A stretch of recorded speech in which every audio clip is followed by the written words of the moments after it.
Hello.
Right, sir. Let's start. Else we'll never finish.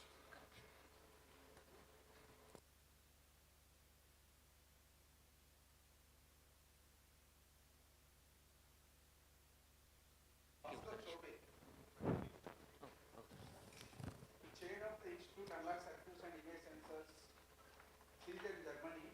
So he's actually is proud alumni.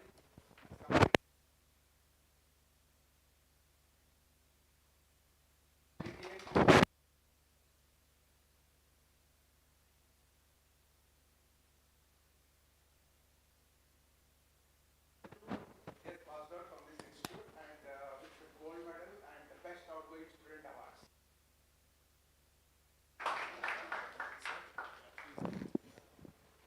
And after that, he won.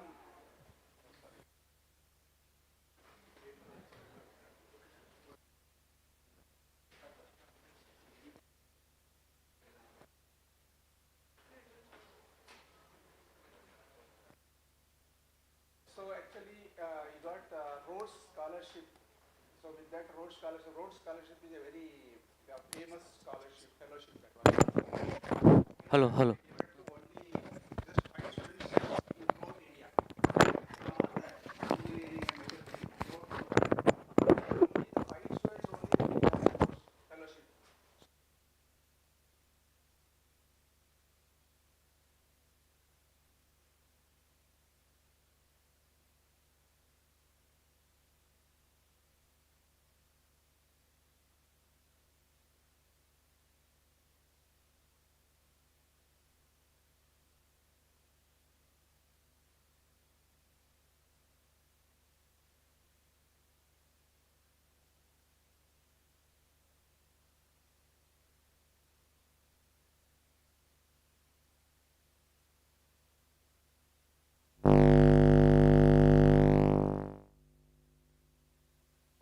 The camera people.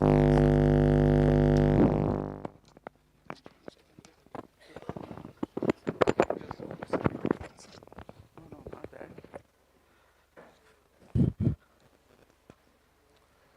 వెళ్ళాడా తీసుకోవడానికి వెళ్ళాడా అది మర్చిపోయచ్చా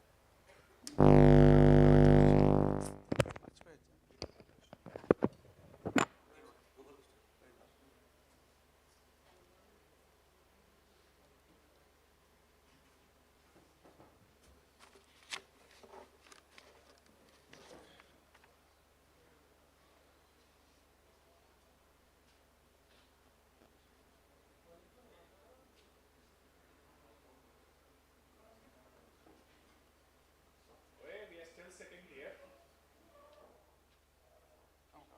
If you guys think in my lecture you can have conversation, do remember I've been a student here, right?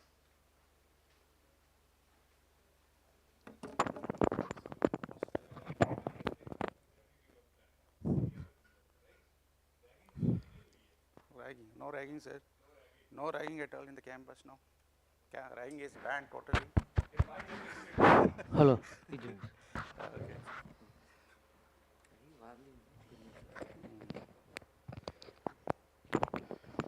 So Professor Bhaskar Chaube, the head of microelectronics intelligence, the this is the honors. It's not complete. I will do it, sir. Leave it. Just one second. Yeah, right. So it is my privilege to introduce Professor Bhaskar Chaube to you. The Professor Bhaskar Chaube is actually chair professor in electrical engineering at the University of Gian since April 2018. Okay, and postgraduate research supervisor of the University of Suffolk, UK, since 2021. He was the head of microelectronics intelligence at the Fraunhofer Institute of Microelectronic Circuit and Systems, Duisburg, Germany, January 2021, and previously he was associate professor engineering science at the University of Oxford,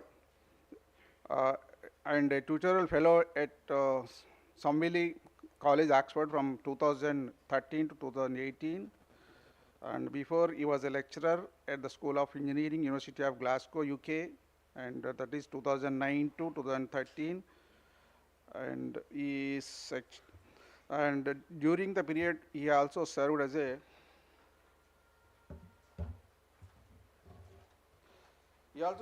college lecturer in engineering science and Fulford Junior Research Fellow at Samville College, Oxford from 2007 to 2019. He has held several prestigious visiting positions worldwide, including visiting fellow at Nazarbayev University, Astana from February to March 2018, Marie Curie Fellow at Taptels, at Italy from July 2017 to 2018, International Visiting Fellow at the University of Sydney, Australia, October 2009, and Microsoft Inspired Lecturer at the School of Economics and Decision Sciences, Northwest University, and a guest scientist, psychophysics, neurophysiology, the Max Planck Institute of Brain Research, Frankfurt, Main, Germany. Frankfurt am Main, Germany from April to December 2005, and currently he is actually a chair professor in electrical engineering at the University of Siegen, Germany in since April 2018. His education is, he got his doctoral degree in engineering science from the University of Oxford, UK, with the Rhodes Fellowship, I told you. So then he completed his, he graduated from EC, NIT Warangal from 1998 to 2002.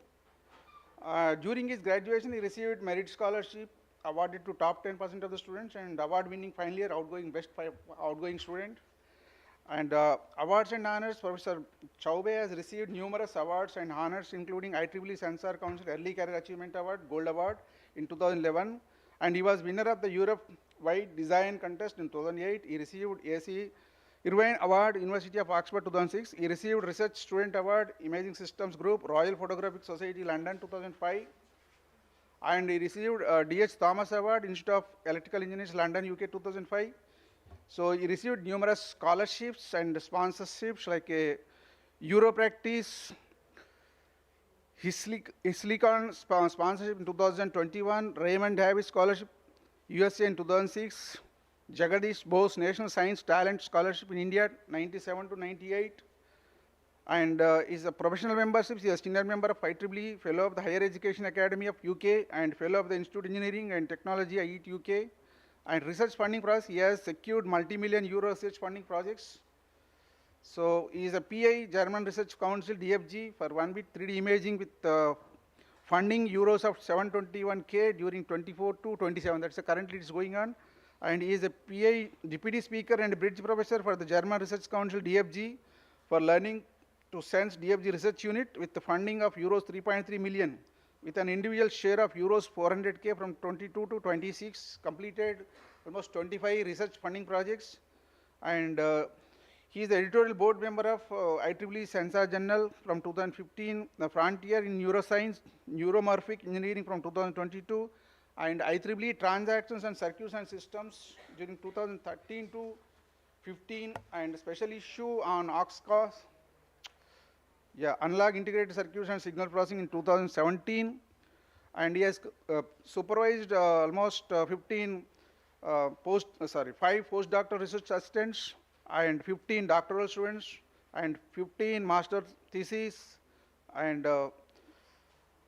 14 or 15 masters. This is a very old data only. The 14 masters and bachelor's theses supervised at Glasgow, and various journals, conferences. He has published 49 journal articles.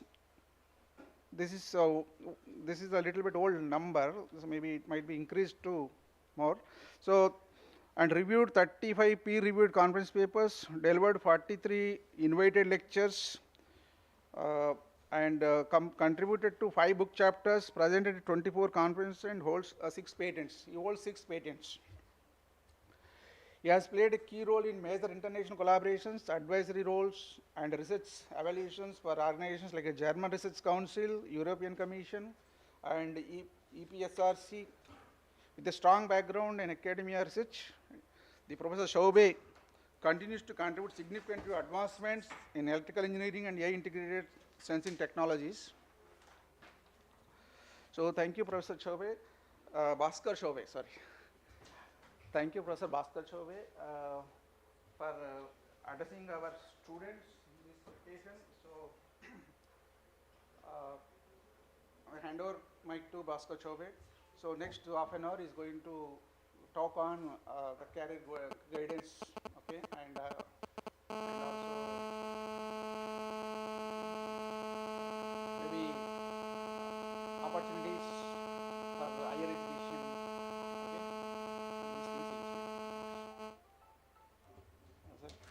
Thank you, sir. Thank you for a very generous statement. Good morning to all of you. So we will wait to see if the projector Baba is happy. Generally, projectors are always unhappy on electronics people.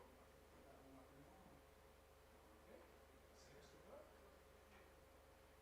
If not, I will have a conversation with you guys.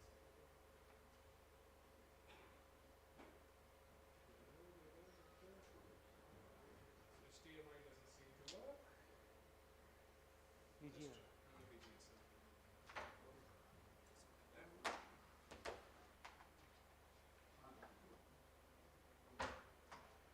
Move a little bit.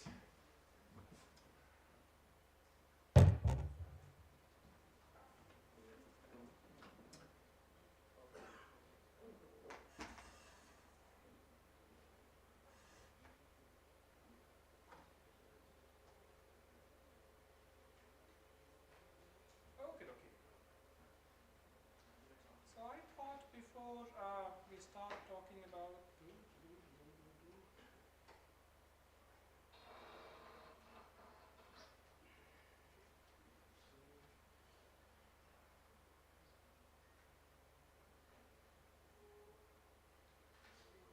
let's see if this works.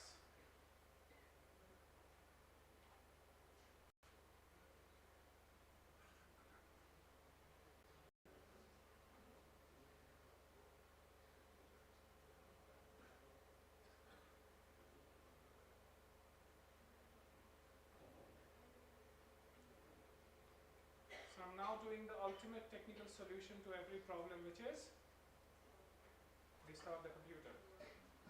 Sorry guys, I'll have to take another chair. I'll take no chairs. There's no chairs. Okay, so as you heard, I have been a student here. I came to Arunachal to. It will work, sir.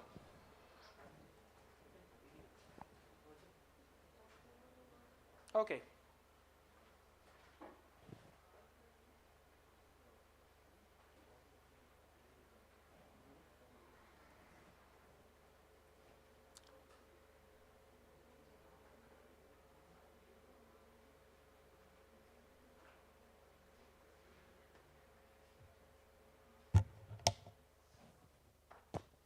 So, before I tell you more about career, I thought it's a little bit good idea to do a bit of PR for my stuff. So you guys heard I'm a professor at Siegen, which is a place in Germany. It's about an hour from Frankfurt, an hour from Cologne. It's and before Siegen, I have served in Oxford and in Glasgow in UK. So this is where we are in the map of Germany. So that's the province of Nordrhein-Westphalia, and this region is known as the Ruhrgebiet.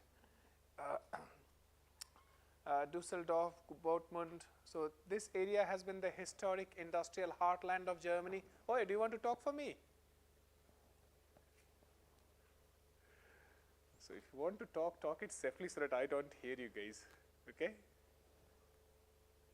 And we are in Siegen. That's a tiny little protruding area here. It was a historic iron and steel city. We claim that iron and steel industry started in Siegen, okay? But now it has grown up from what used to be these to loads of German firms. As you know, Germany is fairly industrialized nation, and the industrial capacity is fairly well distributed across. However, our history, is there anyone who is interested in painting here?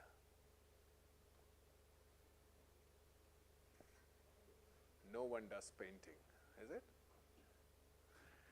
So our history is more famous by our more famous son Peter Paul Rubens, who was born in Siegen, and then he moved to Antwerp, where he became a painter, very fairly famous painter. The story is very interesting how he was born, and maybe this will caught your attention. So his father was having an affair with the lady of the castle, aka the duke's wife, and that's when the duke got this idea and he put his father in jail. While his father was in jail, Rubens was born, and when the father got released of jail, he was kicked out of the province. Before German reunification, Germany used to be many small kingdoms. So Rubens didn't spend much time in Siegen, but of course he was born there, so we still claim him to be ours. That's the university. We are a comparatively new university by German standards. We were only established in 1972, but we are fairly large. We have about 18,000 students. We are a comprehensive university in Germany. Many other universities you will see would be either a technical university or a standard university. We are one of the few which does technology as well as theology in the same university. We have roughly 250 professors. So professors in Germany mean people who head a research institute. And about 2,000 staff members. So I belong to faculty 4, which is our science and engineering faculty. So Siegen is a very hilly town. It's also a very green town. So each faculty gets its own hill. So if you want to go from engineering to sciences, you have to go down the valley, cross the road, and then go up the valley again. Little wonder I never go to science faculty. You would have realized by now I'm not very exercise doing person anymore. We have got 6 departments here, including sciences, and electrical and information engineering is one department. That will be a joint department, what you will call here electrical, electronics, and computer science. Okay. In electrical and information engineering, we have about 1,500 students. These numbers fluctuates from year to year, but that's our bachelor number, that's our master number. So we do a 3-year bachelor program. We have about 110 scientific and teaching staff members with 22 heads of institutes, and about 50 technical and administrative staff members. We are a comparatively smaller university compared to our other bigger counterparts, so we are specializing in the field of sensors. That's our bread and butter. We host the German Research Council Advanced Research Center for AI and Sensors. And our main area of the research will be micro and nano electronics, optoelectronics, and computer science, primarily embedded system, visual computing, and machine learning. We do 3 masters, international masters. International masters mean they are taught in English. Electrical engineering is entirely in English now. We have got electronics design, which is which contains things like microelectronics, VLSI design, and optoelectronics. We do a master's in communication engineering, and our mechatronics master's with it jointly with mechanical engineering has been running for a long period of time. It's a very popular master's degree. We also do a 3-university master degree on embedded system with nanoelectronics. This is with Portugal, Greece, Siegen, and Latvia, and you get to spend 6 months in each one of these countries in order to do masters. This is also a master's where you get paid to do masters, so but it's highly competitive to get into. So we have about 30 seats, but you get very well paid to do that. So that's Siegen. A bit of imaging history. Siegen has been a very strong imaging history. That's my predecessor, Professor Marcus Broom's chair, which led to the formation of Silicon Vision camera company. It used to make amorphous silicon company. The one with Professor Rudolf Schwarze, his 3D time of flight spin out is BMD, and that's a very successful company. So if you buy things like 3D camera on Lenovo phones, they are all made in Siegen. So we do quite a lot of 3D imaging work in Siegen. Okay. Bit about my chair. We established in 2018, and my institute works on analog VLSI, microelectromechanical systems, image sensors, and we currently have about, well, that's a bit oldish number, we have about 17 PhD students with us. You came to know what I did. I did my Bachelor of Technology from this place, REC Warangal. Then I went and did my doctorate from Oxford. I primarily research on Analog and digital camera is my bread and butter. For a long time I used to make digital cameras. These days we also do a bit on AI in virtual world, business world. So some of my past research, we were able to identify the site of cortical prediction in human brain. So to some extent, so let me explain how this thing works. This is one of the more interesting work which we have done. So we see from two eyes, right? Can you see from one eye? Okay. So I will see if I have got the slides. We'll do an experiment to see how good you guys can see from one eye. Okay? Anybody has any objection to doing experiments with their eyes? Good. Then let me find this thing for you guys.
So some of the people who have been working with me for the last 2 or 3 days or 5 days have been saying that I talk a lot about how two transistors are not exactly the same, which means no two pixels are exactly the same in your digital camera. So I asked the question, so we as an engineer, we try to make every two electronic SIMs exactly the same. Agreed? The two mobile phones which you buy are exactly the same. The two TV screens which you buy are exactly the same. The two chairs which you buy are exactly the same. Now, nature doesn't do that, does it? Are two individuals the same? No. So nature did not believe in this unified same intelligence. It believed in having things different and then try to have a collective intelligence. So if you have different people looking at the same problem, maybe one of us will come up with a solution. Okay? So we ask this question, are individual organs inside us exactly the same? So now we do know we have noise in our camera. We take noisy images. So ask the question, are our human eye, we have got rods and cones, are they producing noisy images as well? Now, we don't see noise in an image. You're looking at me, all of you. Are you seeing any noise here? No, most of the time, right? But we do have noisy responses sometime. And I asked this question on first day to my international, to other students. Let me ask to Warangal and also the new students who have joined us. And don't worry, we are only recording this session, but we are not taking your picture, so your parents will never know it. Have you ever got drunk?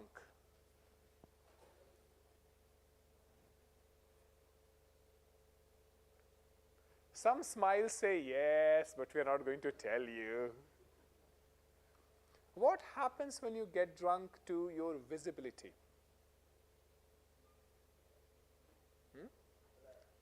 Blurry. Well done. You start seeing low contrast images. Your ability to differentiate contrast goes away, right? In other words, it becomes kind of noisy image, right? You cannot differentiate what's happening. And the more drunk you get, then you stop seeing everything, right? Not an advice to do the experiment this evening in the boys' hostel, right?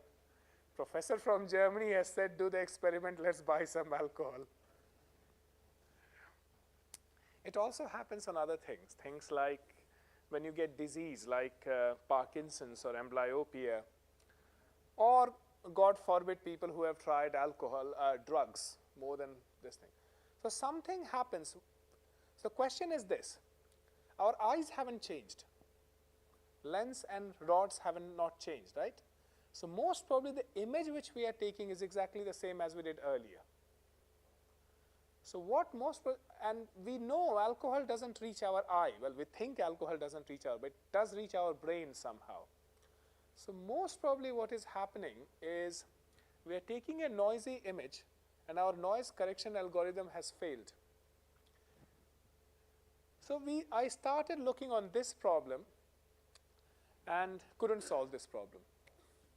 But we do have some indirect hint that our eyes are actually noisy. But we did end up doing a different experiment. I can't figure out what's the noise between my individual rods and cones, but we could do something on what's the noise between two eyes. So that's the experiment we will do now. Originally we did this experiment under a, somebody has got something more funny on their tablet. Which movie is it? Tell me, which movie is it? So I was telling a trick to my local professors that they are complaining that many people keep their phones and tablet open.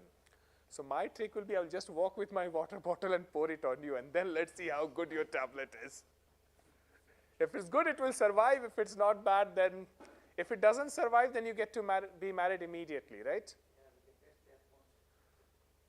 Because only in marriage you will get a free phone.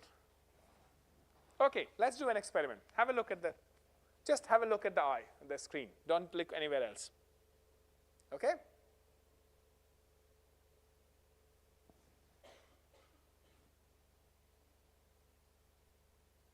Tell me, what did you see in the second screen? You saw the whole V. That's good eye. Again? Did you see the whole V immediately? So once again, let's have a look. But you would have seen one thing immediately. Which part was immediately visible? So what's mathematically different between these two? They are orthogonal to one another. They are 90-degree opposite. Is it 90 or 180? So if we have got eyes like this, the one which is exactly opposite, your brain immediately noticed, right? Now, what I was doing here was I was adapting your visual cortex to that scene. So the brain gets adapted to the first scene. So there are two things which it is being learning. One is intensity difference. Okay? This black and white intensity. Other is orientation. In the second image, one half of it retained the same orientation, but the intensity difference changed. The other one had a different orientation. Okay? So we were growing up in the forest in our evolutionary cycle. This looks like one half. Okay, less light is falling on it. On the other hand, that's a different being. We are looking at a tree. That's a snake coming to bite me. Okay? So we use this experiment. Now, what actually is happening here is not very is more than just adaptation. So we were interested in asking this question. We have visual cortex. We know if I see from this eye, information goes, so left eye information goes in my right visual cortex, right eye information goes in my left visual cortex. So that we know from basic anatomy studies of the human brain. The question was this: do cortexes transfer information between themselves? So if I see from right eye, does it only go to the left part of my brain, or does it also go to the other side of the brain? Do information exchange happen? We know it does not happen at the primary visual side, but it happens at the secondary visual side. Now, it's very difficult to study otherwise in normal human beings. So you might have come across people who are amblyopes or anisometropes. So amblyopic people are those whose one eye is weak from birth. The eye is not weak, but they haven't learned the compensation algorithm there. So you have got a weak eye and a strong eye. So often the treatment is you patch the small weak eye. You might have seen small children with an eye patched. So the patched eye is their strong eye. We are forcing them to read from their weak eye. The other, you might have seen people who look diagonal. Right? People who do not see straight. They always, the eyes look crossed. We often make fun of such people in our society. We do. Unfortunately, we have a history of making fun of disability in India. Unfortunate reality is that. So we are comparing standard human beings with these people whose eyes we know are perfect, but the brain part is not the same as us. I'm not saying it's imperfect, it's just slightly different. So that's the experiment we did with these people, and that's how we got. We tried to understand which part of the brain works. And this is where MRI images of the brain, this is the higher visual areas, and we can see excitation. We just trained one eye, put the people in an MRI scanner, and then started looking which part of the brain is firing. Is the other part also firing, which I'm just training one eye with it? Okay. We also did some work on ultrasound transducers. These are arrays of ultrasound transducers for measuring measuring and exciting. You guys know what ultrasound is used for. Okay. The other fun thing which I do is we also try to apply artificial intelligence in business processes. So for example, we have looked at how to predict corporate liquidity. The question which every firm asks, how much cash should I keep? Even you ask that question, right? How much money do I need at the start of the month? So how do you do that prediction? All of you. You all do that question in your mind, right? Or you guys live without money. Next door neighbor se udhar liya, uske baad next door neighbor se. So how do you do this prediction? How much money do you need? There are many ways to do this. One of them, you could have the pichle mahine we spent X amount of rupees, I will need that same amount next month. Or you could go by, let's try to extract as much as possible from my parents. Okay? Or you could do some sort of a time series approximation in your head. In the last 12 months, I've spent so much. I know in month of April, I have to pay this extra tuition fee or extra money. So I will need this extra cost. But you do kind of based on your gut feeling. Do you do a time series analysis or anything? No? Or you do that? So let's ask this important question. Let's get rid of all GDPR. The gentleman who's looking very serious. Yes. What's your monthly expenditure like?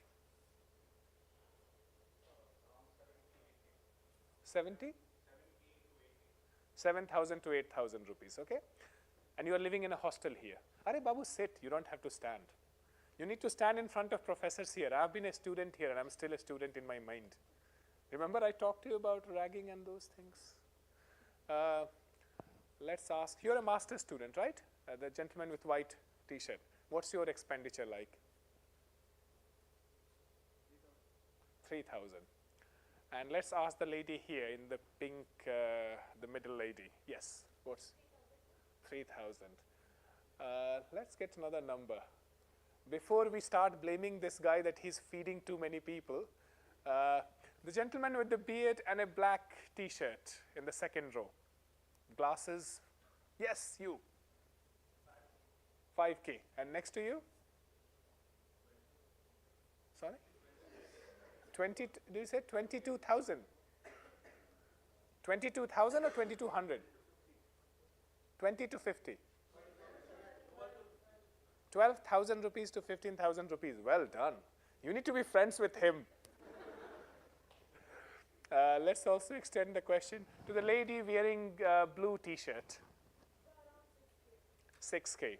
And the lady next to you? So now I'll ask you an exercise to do when you go home. You all have your bank statements, right? Try to do a time series. Just put month and amount of money you have spent at the end of the month. Input, output is easy to calculate, right? And do a plot of how many years you have been as an engineering student. Those who live at their home, they don't have to pay for accommodation and fooding, so their cost will naturally be lower, right? And then you all have been taught some mathematical techniques by now, right? You have learned about splines, some statistical analysis, moving average. Arima, has this been taught to you guys? No? Try to predict your own future forecast and then compare your future forecast with what your gut feeling was telling you. That's a very good now. Now, asked about you guys. We have the same problem in industry. In industry, the problem is this: if I don't keep money in bank, tomorrow if somebody asks me, I won't be able to meet that demand. If my supplier asks money, I won't be able to pay him. But if I keep too much money in bank account, I'm not doing anything of the bank money account. It's going waste. I'm not investing into new firm or new factory or new resources or new people. So at one hand, if I don't have enough money and if I need money, I need to raise money at very high interest rate from market, or I go bankrupt. It has happened in past. Remember there was a bank where there was a run on the bank. People just went and all they wanted to take their money out immediately. It has happened in India, right? And despite the fact that the bank was not really bad, it just went bankrupt in a day. And it has happened in past when the market all of a sudden loses trust in you. So this was a question we were asking. Corporate firms also do exactly the same thing which you do, right? Maybe 200 to 300 million euros. So the CFO analysis was very much gut-based. I know from my 20 years experience we needed 200 million euros in cash, let's keep that much money. So we tried to predict using an artificial intelligence based system. We looked at their data in past, and there was a multi-million firm which has got many corporate subsidiaries in different countries. When you have subsidiaries in different countries, you also have this problem. I'm a euro-based company. I need to pay people in India. The Indian currency fluctuates or goes up or down. My cash demands changes, right? Or the budget by Nirmala Sitharaman puts heavy taxes on my product. My market demand goes down. My supplier payment are going to go down now. I need to predict that as well. How much in future, if I'm predicting how much cash I need to know how much cash I'm going to get and how much cash I need to give. So that's the kind of work we did. We also did things like this, which is predicting what should be the price of different products in supermarkets. Or more importantly, at what price we can convince you to buy our things. So let's do a mock quiz again. The gentleman with red shirt in the end.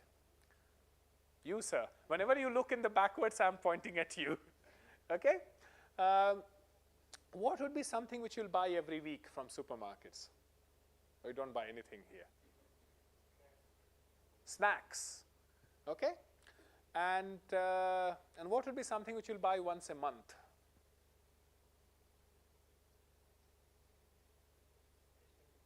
Stationery. If you go to buy snacks, and I immediately tell you, by the way, I know you are a stationery buyer, I'm giving you a special 10 rupees off. Okay, 10 rupees off was in my day. What's a good discount to give these days, people? 100 rupees. What's the cost of a notebook these days? 30 rupees. I give you 5 rupees off. Now, you know you're going to buy stationery next month. Will you buy right now or 10 rupees off? You'll buy, right? So the problem which we have is this, had the same problem. I know you guys have got to go to next class. Let me see if I'm talking too much. No, okay. Was how do I identify my customer if I'm a supermarket, and how do I give him a price sensitive recommendation system for individual customer? So generally supermarkets do aloo ka daam ghata diya, ya toothbrush ka daam ghata diya. Okay? Hindi is not a problem to you guys. My Telugu is hopeless till now. And the reason goes to my Telugu roommate. He learned Hindi from me but did not do the reverse. And also goes to the ragging. Do you still have movies these days in Warangal? The theater still shows, the auditorium still shows movies? So my Andhra batchmates, we only had one state at that time. They used to give me their juniors, ki iski Hindi or English sudhar. My junior does not speak very good English, you can improve their English. I'm from Arunachal Pradesh, by the way, the other AP, right? Far, far away. So poor ragging of these poor fellows, and my professors will still fine me 1,000 rupees. Is 1,000 rupees still the fine, or has the fine increased? You guys don't know. So the thing was this, they used to come with me to a Telugu movie in auditorium, right? And imagine a Chiranjeevi movie, okay? And they have to live translate it for me line by line. The movie is going in Telugu, and that was their way to improve English. Now imagine a scene which is a bit romantic. First year students, 17-year-old. Sir, she's saying, what is she saying? So that was the only ragging which I did. But we formed a very good bonds with the juniors. So my roommate was a guy from Chittoor district. And of course, you come to a new place and you want to learn Telugu. The first line you are taught is Telugu Radu, right? And you survive with that line for next 4 years. Now, as a young, I was 16-year-old when I joined Warangal. So I was 1 year advanced with most of my kids. So as a 16-year-old, what's one line in a different language you want to learn? Other than I don't speak that language.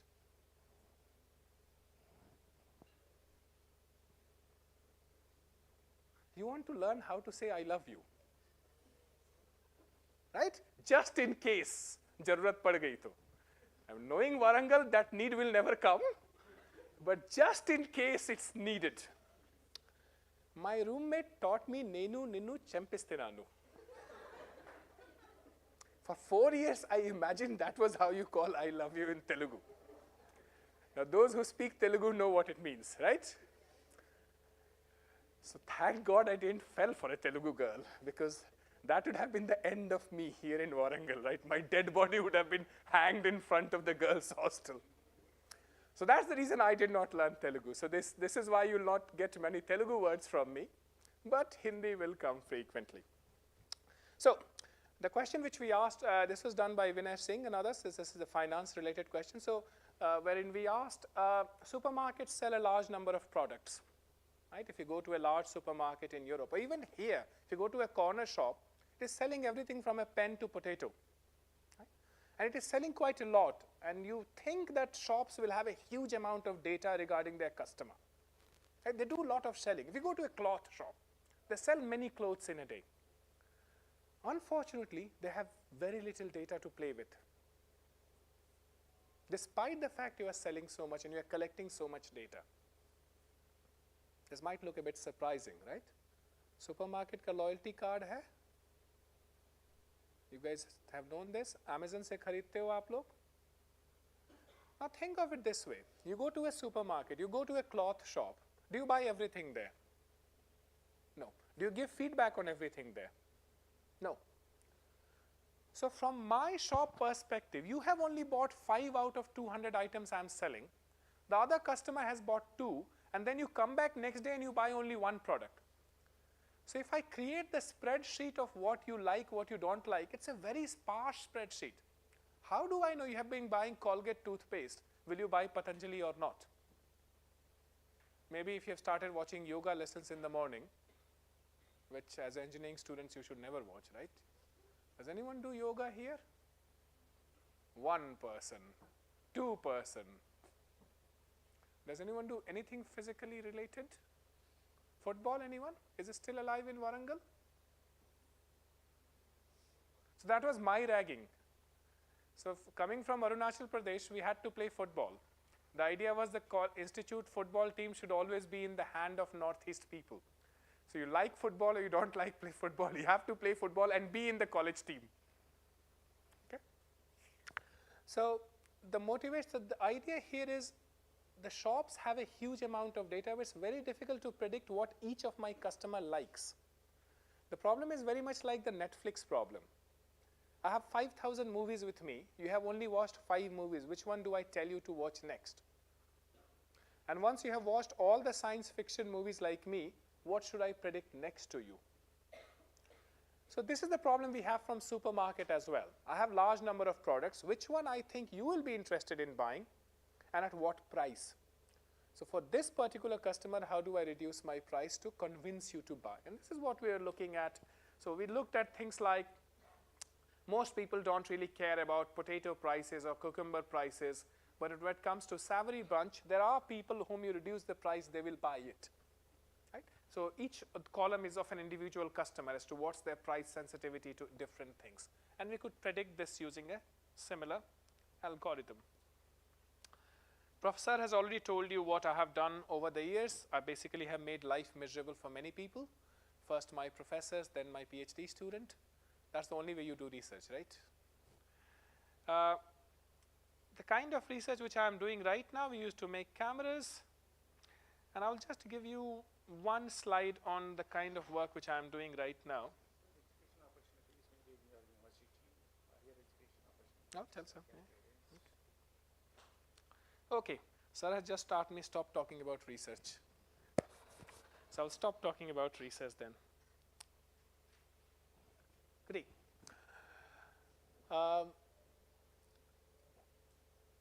Some of you, well, most of you will be looking as an industrial job this year or next year. Agreed? Now, same thing happened in my batch as well. A lot of us got campus placement. Well, all of us got campus placement. I also got a chip design job, which was considered fairly high paid in my times. I will give an advice to all of you guys, particularly those who want to go higher up in your industry.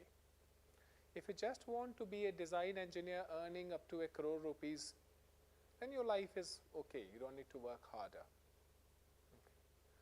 But if you want to go up higher up in your industry, become director or board member, then you have one of these two routes to take. Either go to industry and come back to do a higher study. By higher studies, I don't necessarily mean a master's degree. I mean a doctorate degree. So most research-based firms will have a large number of research engineers who are making the next product. Say if you're sitting in Google, right, you'll have a large number of AI engineers trying to make the next thing. And they have a tendency to recruit people of their own kind. So if you want to go higher up in a firm, and more so particularly in a European firm like SAP or BASF or any of the automobile firms, I will highly recommend you guys to go to industry after doing your second degree and after doing your research degree. Okay? It's the only way you will get into the design team. Alternatively, you can go into the see, most firms will have a development team where you're essentially making one product after another product, but you're not designing something new, be it software, be it hardware. So it might be a bit more pain, but before going into the industry, do this thought as to where do you want to end your career with. You don't have to do this thing. You can also do a business studies, and you're going down the financial or production route. Okay. With that in mind, if you want to do a master's or doctorate anywhere outside India, Indian landscape you guys already know better than I do. I did not do a master's, I did not study advanced studies here in India. A number of you will be writing the equivalent examination to go to US. How many of you have already written your English language exam? TOEFL, IELTS? Oh no, things have changed. My batch by third year GRE was done. So no one is applying to do masters in US this year, is it? Or next year? Or I haven't thought about. Masters, wo kaun si chidiya hai? Is that the question? Anyway, coming back to, if you are looking at higher studies, English speaking world follows a tradition of ranking of universities. Non-English speaking world does not follow that tradition. So if you are going to say France, Germany, Netherlands, do not look at their absolute ranking in any form or shape. Look at what interests you and what are the professors there who are working in that area. It's as simple as that. So if suppose audio engineering interests you, or for that matter artificial intelligence interests you, look at in that particular university which professors are doing that thing. Because in Europe the tradition has been to go to the closest university. So not all of you will be from Warangal. Some of you will be from Warangal, some of you will be from far off lands. Who is from the farthest off land here? Anybody from Kashmir? Northeast? You are so bland. Is everyone from Telangana here? Nagpur, anyone? Maharashtra? Nobody from Maharashtra either. One person from Maharashtra. So you are the person who feed everyone else, right? Another person from Maharashtra. Where? Nagpur or Wardha? Amravati. See, nowadays we used to remember all the Nagpur train timings, because these are the people who used to go every Friday home, and Monday morning they used to bring good things to eat for themselves. As you know, in hostel you don't eat by yourself, right? You should not eat by yourself. Anyway, The moral of the story is, if you are, so in Europe, people generally go to study in their local university, and professors will also be teaching in their local university, which means you will get a good cohort of academics in many places you will find. And ignore the international ranking, you will still get a couple of Nobel Prizes every year. Germany still does very good engineering, right? So when I was leaving Oxford to go to a tiny university in Germany which no one had heard of, you hadn't heard of Siegen before, have you? Don't worry, most Germans have also not heard of Siegen where it exists.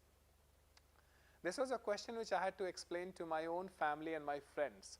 Why do you leave a fairly well recognized name to go to a place which is not well recognized? But you see, as engineering, recognition doesn't matter much. The products matter. And you'd believe that German industry does make some fairly good products, both in software as well as in hardware. So SAP is a German firm. In hardware, Infineon is a German firm. NXP has a big base. In automotive, you have got a large number of bases. So when it comes to higher studies, look at the people who are there, and if you want to work under them. Okay? It's very different to the American model. Same if you want to do a doctorate, do not go after ranking. For doctorate, purely go after the person whom you want to do. A PhD studies, which you can do after your bachelor's, it's not unheard of, is like arranged marriage. Okay? So look at this thing. People are actually see that, okay, now they are going to settle in a software company. Why do we need to concentrate on these core subjects and just for only pass that marks and then core subjects? So that's so that is their opinion. So because finally they are going to settle in some bank or maybe LIC or some finance company, they are going to settle in some job. So I teach a course called Engineering in Finance. Okay? So I'm not going to say don't go to LIC and finance. They sponsor my research. Okay? I was an investment banker for some time, for a very brief amount of time. Now, what mathematical techniques do you apply in investment banking? Do you guys know anything? So I will tell you some techniques, and sir will immediately say, this is what we teach here. Finite impulse response filters, Monte Carlo analysis, time series analysis, neural networks. So this is the reason I teach a course, Engineering in Finance, to say, okay, we have taught you engineering till now, things which you thought are only used for making transistor circuits. Let's apply the same thing to financial world to predict how shares are going to work. So once again, if you want to go higher up in the financial industry rather than just doing Python code as the lower clog, you need to come up with new technology, which most of the time comes from engineering domains. Okay? So it might look like this is useless, be highly useful. I mean, from a chip design perspective, we are the highest paid engineers, analog designers, way more paid than our software colleagues. Right? But we are also the hard part of engineering. So I would suggest, yes, that's perfectly fine to go and work in software industry wherever there are jobs. But software industry also knows for its tapering time attitude, wherein you get a high salary to start with and you kind of stay there. You don't progress much further beyond that. But whatever excites you, be my guest. But whatever you learn here, you will find use into it. Okay? So for example, when we were doing ultrasound transducers, for first year basic mechanical engineering came handy, and I had forgotten all of that. Okay? Now, before we close, I know you have got another lecture to go, or you might be already late for another lecture. Are you late for another lecture? Then I will leave you in peace, but if you have any questions, I will be happy to take now.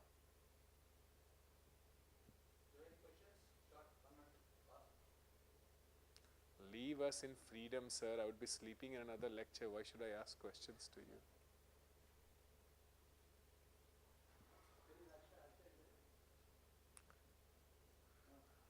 The poor guy. You are being forced to ask a question.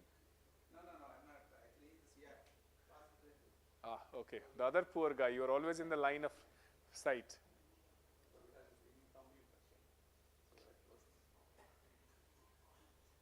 What is this? Huh?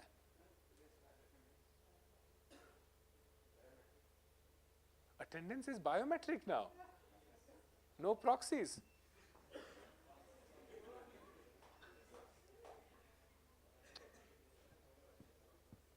And you have to attend lectures, right?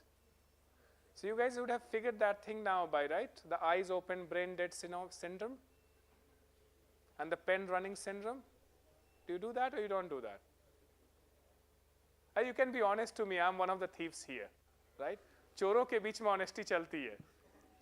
You know the concept when your eyes are opened, the brain is dead and the pen is working, and the end when you go back and look at the notes, they just scribble after scribble of pages. Works? Good. So nothing has changed in 25 years. All the best, guys. I'm here for another 2 days. If anyone wants to talk to about any of the research which I do, we would be happy to take students as well as interns. Anyone who applies from my alma mater is always welcome to talk to me. Okay. If you're just going to work in industry, that's perfectly fine as well. I mean, in Germany, the reason why you don't hear of us because we do quite a lot of industrial work. Okay, so you can see the work which I cited. Okay. Other than that, all the best. You're already running late for your next class. Run. Goodbye. Thank you. For the rest of the mic people, we'll continue here and we'll finish the lecture, okay? On sensors and sensor signal conditioning.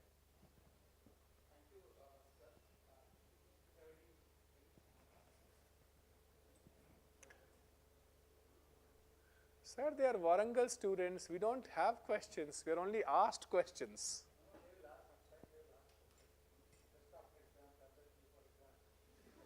So just before exams, all the questions take birth in our mind. And after exam, the subject also gets clean wiped, right? Out of curiosity, do you guys do one-day batting or T20 batting these days?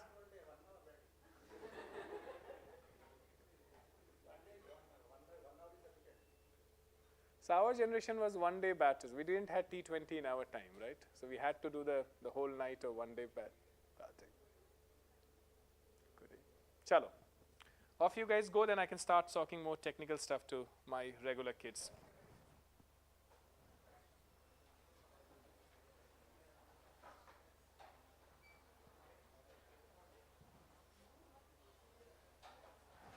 Sir, should we take a break now before I start?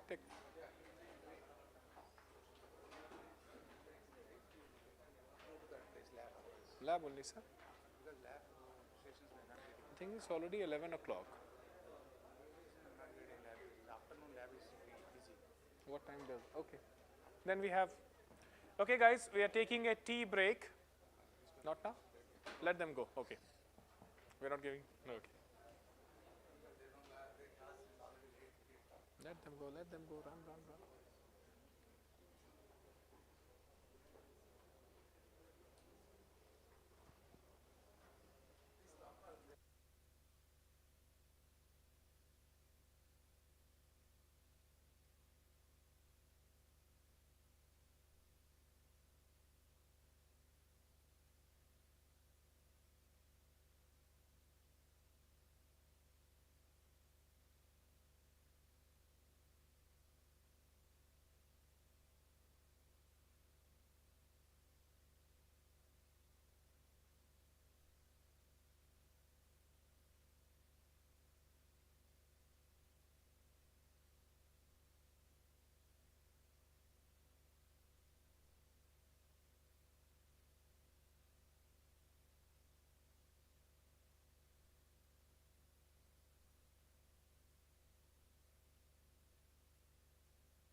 So the newer bees, oh boy, this is high. Hello, hello. Yeah. So the idea is that you will learn basic uses of Cadence software, and you will learn how to build a camera pixel there. Okay.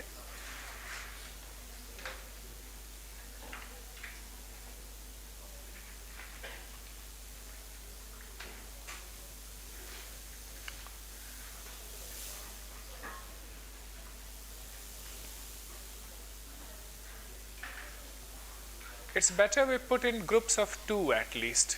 Okay.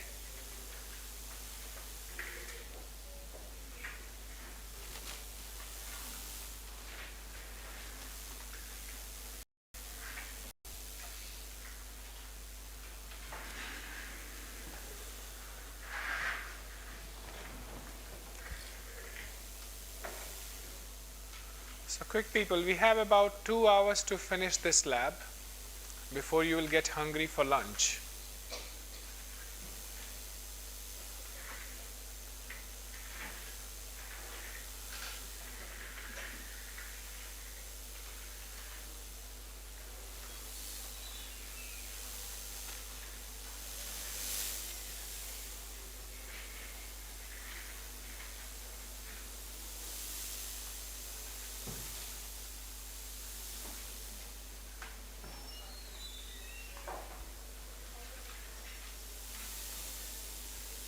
Okay, I'll start walking now and see where everyone is.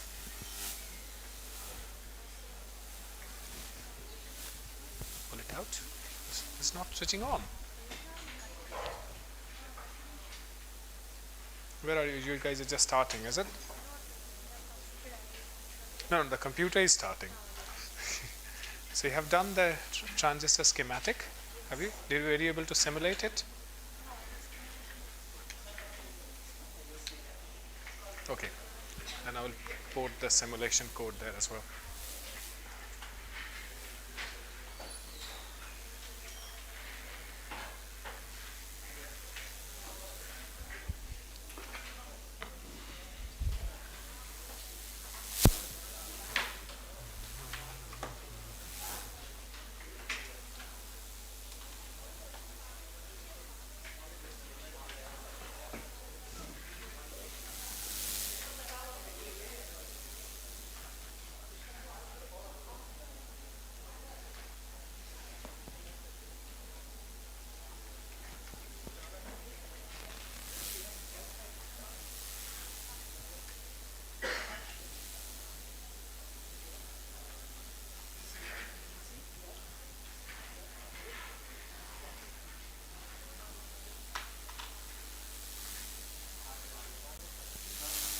You entered 12, he said 20.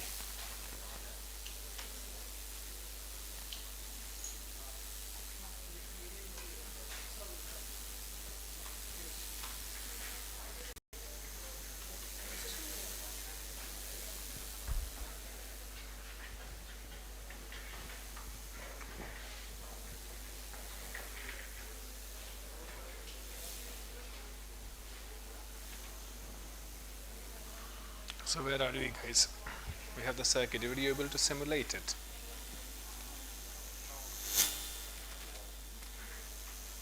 Did we not get the log response? I think we got.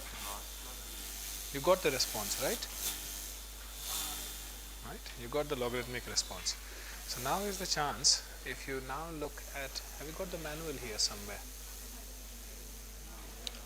Get it here. Can't you get it on this machine? Internet, Firefox web browser. Okay.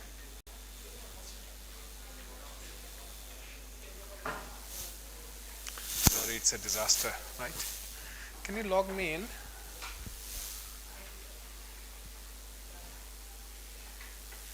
No. Once you get their cadence started, the newer kids, can you wait for me? What I will do is I will do line and they will just follow me one by, or else we have to go and teach. So just get cadence started everywhere and then wait for a minute. Okay.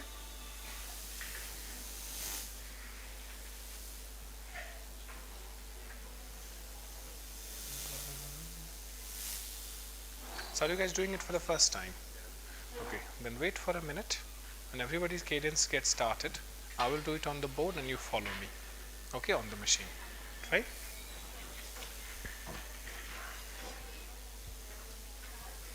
Have you done this before? Is it the first time you're doing?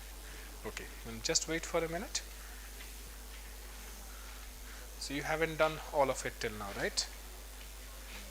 Oh, this is that classic machine which was couldn't connect wires.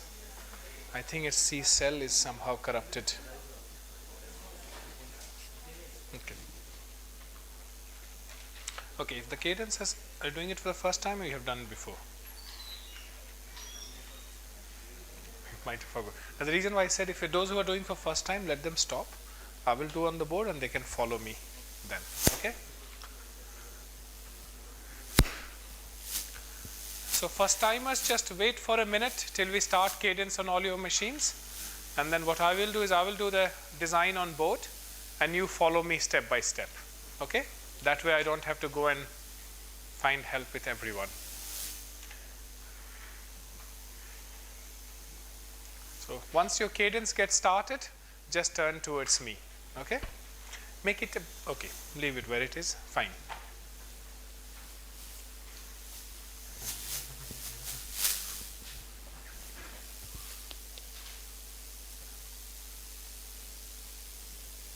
So as soon as you have got this kind of startup screen where it says Virtuoso CDS Lab, stop at that instance and then I will start working on this machine and you follow me step by step.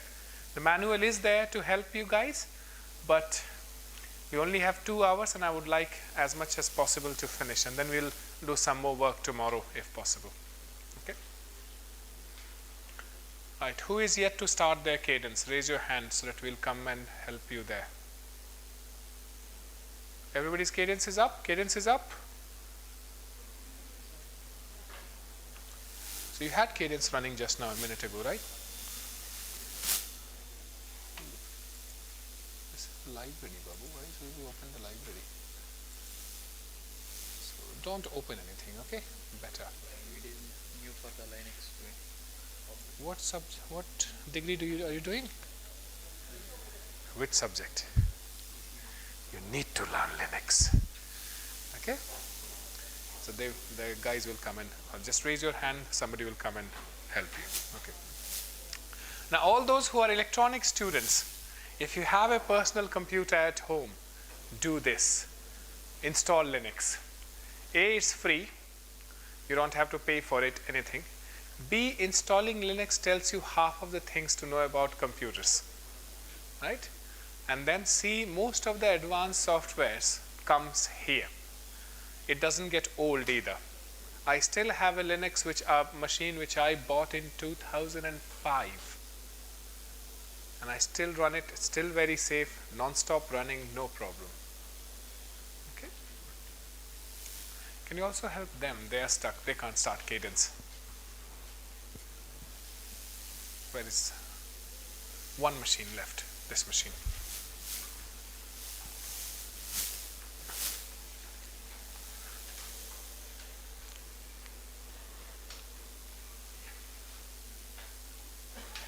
So what we are trying to do is trying to design a chip. Chip is designed in 2 steps. One is the software part. Other is it has to be manufactured somewhere. The people who can manufacture the chip, they give you libraries and say, these are the things we can make. These transistors, these diodes we can make. We try to make a circuit out of those transistors and diodes. Okay? So just waiting for the last machine to be up and running.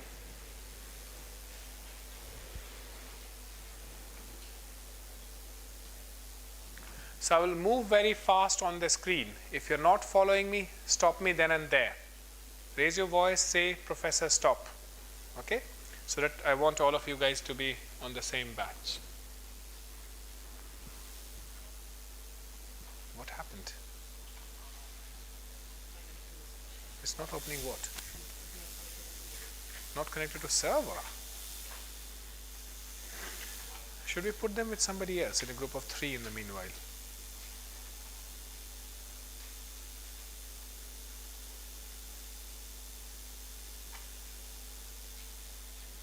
We can put them in a group of 3 for the time being.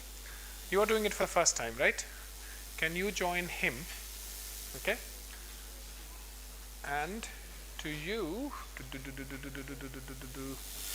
is another table there? You guys have already done some time before, right? So I don't want him to join you. Both of you can come here, right? Drag the chair. Okay. While he tries to fix, so grab your chair and join there. Okay. Right. So everyone has this screen. All the newbies have this screen. I'm now going to turn back, so I will not know what's happening on your computer screen. Do shout out if the thing does not follow. Okay? First thing first, we'll minimize this. So let me close everything which I have opened before, so that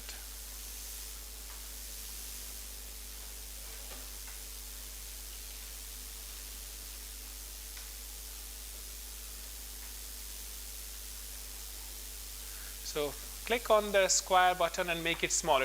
We'll always keep this window open, but we'll keep the window open on the side. Okay. Now if you click on your Tools Library Manager, you will get all the libraries which are there on your system. Okay. It's working now? Okay, then at least one of you can come here.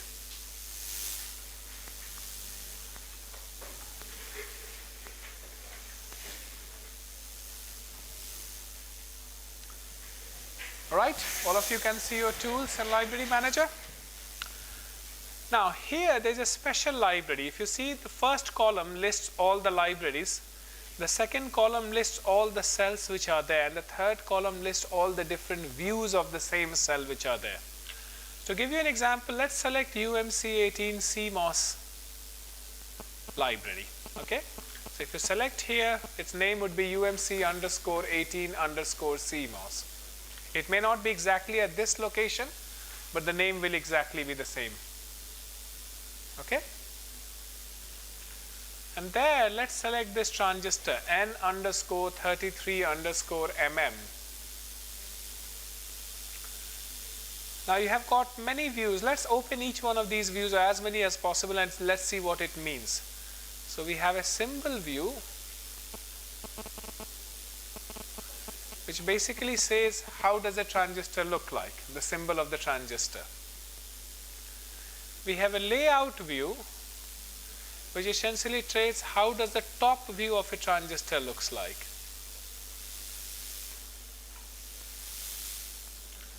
So it is essentially saying, if I make it bigger, I have the diffusion here is shown by red color, and your polysilicon is shown by blue color. So it basically says there's a big diffusion in between, there's a polysilicon on two sides. So that's the source, that's the gate, and that's the drain. Okay? Good. So we are trying to make our own library, our own new library. Okay? So first thing first, let's follow my step. You click on File, New Library, and now give a name to your library, whatever name you want. I am going for BC12. Okay, it's your call to name whichever library file you want to name it. Okay, and click OK. Now it is asking, do you want to attach it to an existing library, or do you want to create a new library? Now we want our chips to be manufactured in a process, so we'll attach it to an existing library. Click OK and attach it to this UMC18 CMOS library. This is a 180 nanometer library from United Microelectronics Corporation. Okay. Now what you would see on the left hand side, you would have got a similar library as you had earlier. So as the name which you have given. So remember I gave BC12, it's an empty library now, but a new library has been created. Has everyone been successful in creating library? So which part of me saying shout out loud did you not understand? If it's not working, shout. What's not working? So you're not listening. What did I say? File, new, library. Did you give a name? Give a name. Library manager. Ooh, that's an interesting file. It has been opened wrongly. Which folder have you opened? Who opened it? Did you open it yourself or did somebody help you open it? Okay, guys, this does not have UMC library in it. Oh no, it is there. It is there. It is there. It is there. It is there. It is there. There is 180 nanometer. It is there. Okay. So there was something written here. You had to cross it here. So file, new, library. Okay. Did you? You didn't follow me again. Cancel. So what did we say? File, new, library. Give a name.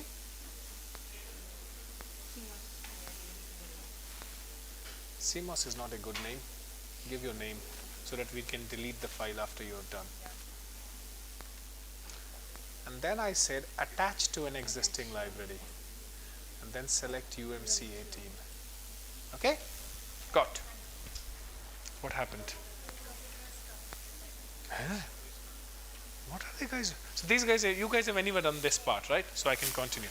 So anyone who is still at the library stage? Everyone has got a library? Goody. Now we will create a cell in the library. Okay? So to create a cell, we go File, again, New. So first select your library here so that it remains selected. So now I have selected my new library BC12. Let me move it a little bit that side. And in this we go File, New, Cell View. You will say here it says new file is ready. Click on that. Give a name to your new cell you want. So I am going to call it Pixel. And what the type I want is a schematic. So if you select it down, you will have many different options. I want to select this one where it says schematic. So you should get a view something like this. When you select schematic, the view will automatically become to schematic. Everyone reached till this point? What is going on? Why are you guys not following what I'm saying? Huh? Pardon? No, you have selected that, right? What? Okay. Keep the manual loaded from the web page as well.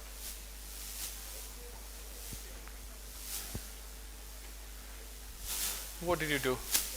You've got a schematic. Okay. Give a name. I'm going to call it Pixel.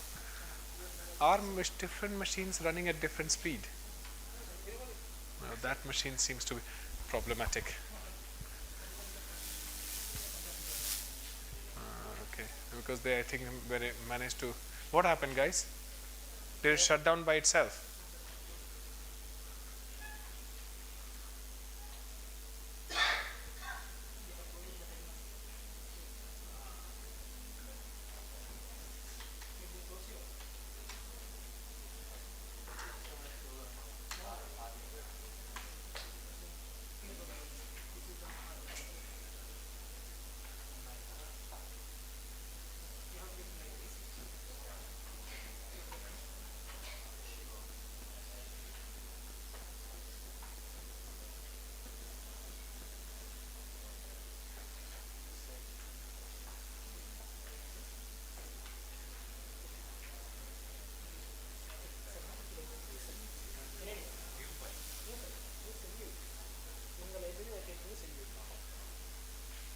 I think I should have given you to teach this thing. You are much better than I am.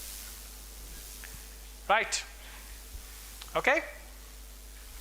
So I type Pixel here. I got schematic. I'll press OK, and I should get an empty cell view. empty schematic.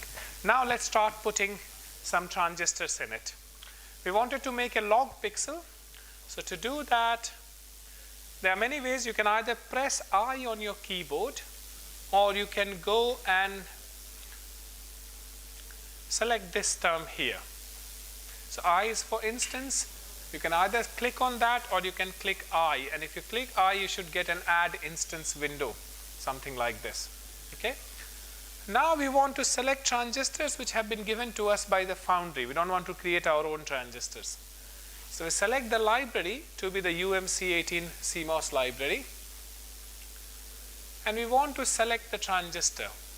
So the transistor was N_33mm. Okay, and it tells us the length and width of the transistor which are available, 200 nanometer or 300 nanometer, and we select these. Don't do anything. If you move your cursor on, don't click anywhere. If you just move your cursor on the schematic, on the black screen, you will see a transistor-like structure will start moving with you. Okay. Click once, click twice, click 3 times. So you should get 3 transistors here. Okay. And then your most friendly key character is escape. So press escape on your keyboard. So now I've got 3 transistors on my schematic. Okay. Let's draw some wires. So you can take wire from the one next to instance, or you can click W on your keyboard. And now you follow my design here. So if you want to go anywhere, you can click again and the wire will continue.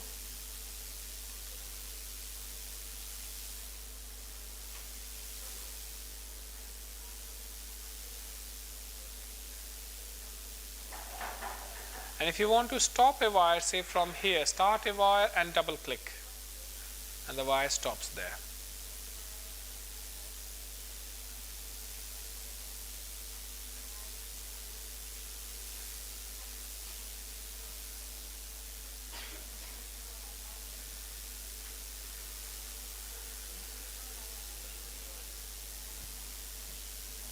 Okay. So once you have reached that stage, we will move next.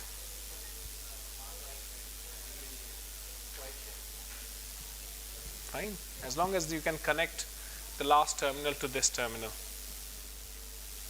That doesn't matter. Square, what are you pressing? Take W, click W on your keyboard, and that will give you a wire. No.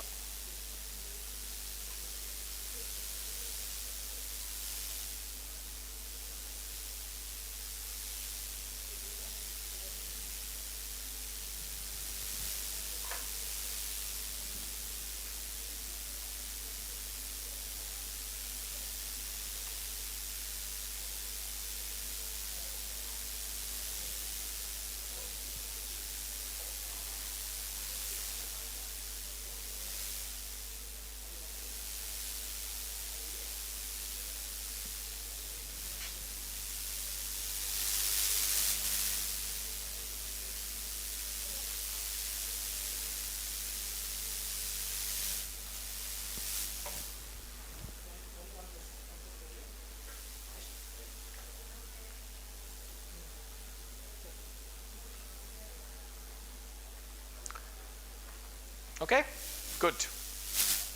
Okay, guys, girls here.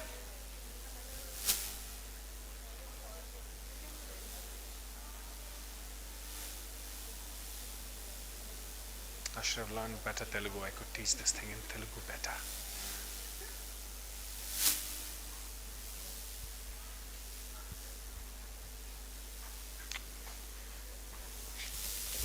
So now I have 3 transistors in my circuit.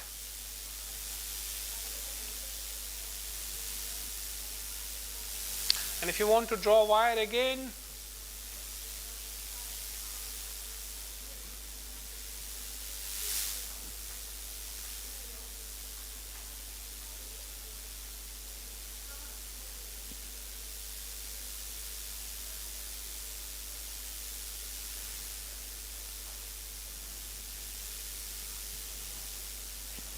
once you have run the wires, we need to put a diode here. So press I again, and now we will select a diode N here. Now I'm going to change this dimension to 3 and 3 micrometers. And I can rotate it by clicking on this upside down. And I will complete the circuit.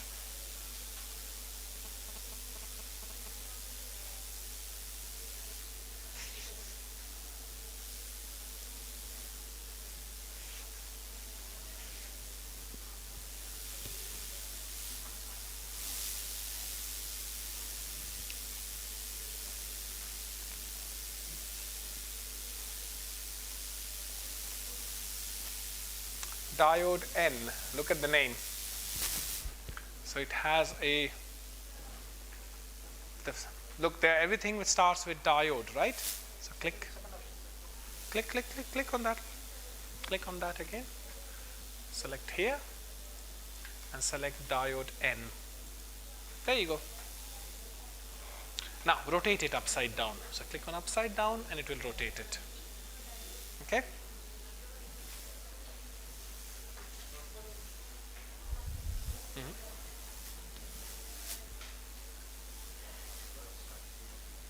Okay, what does the manual say next to do?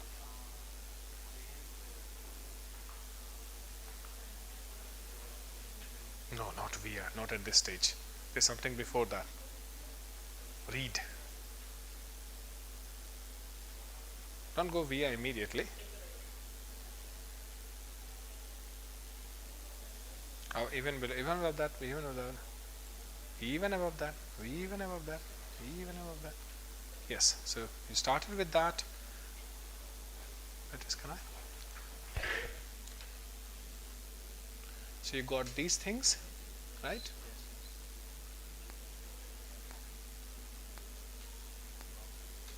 Then you came here. Okay. You did all this by step. Did you read that? Okay. So now you have all the things which you need to make your pixel, but they are not connected properly. Okay. Now you have to somehow put them at the same place. You can move them here. So when you move them, it says what should be connected to what. Okay, sorry. M to move. Okay. So it is telling this should be connected there. So now it's your charge. These are 3 transistors, and that's the diode. Now it's your task to move them, fix them, and connect them. Okay.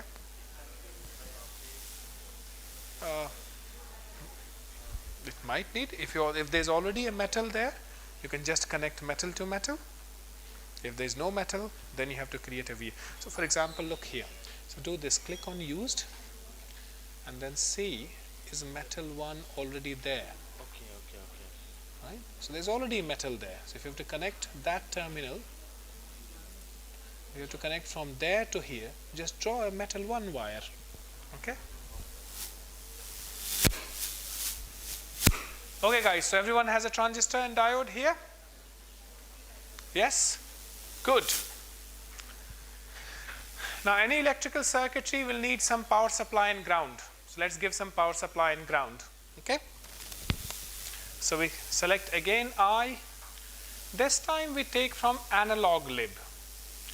Because power supply and ground is fairly universal, so we go to analog lib and we select ground, GND. That will give you a symbol like this. So that becomes my ground. Okay?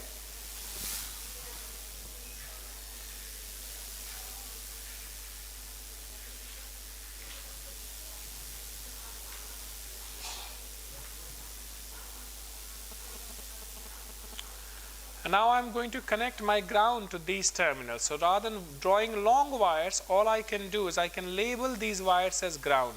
So click on L and type GND with an exclamation mark. And select on these lines.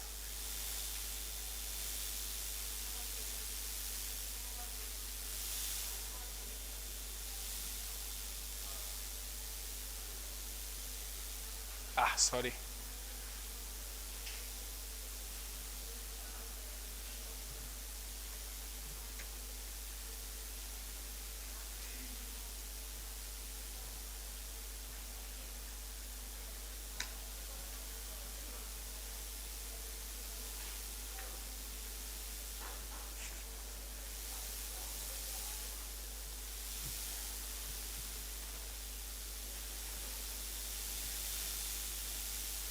And then let's take VDD.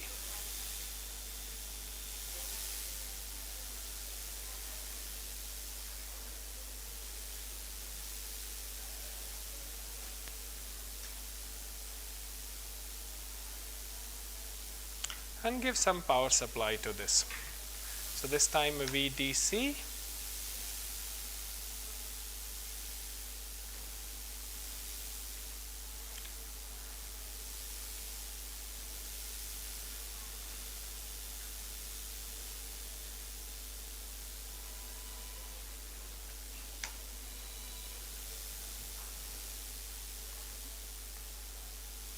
We are also going to label this wire a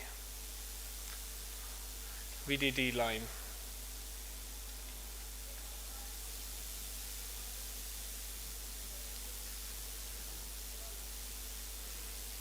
Okay?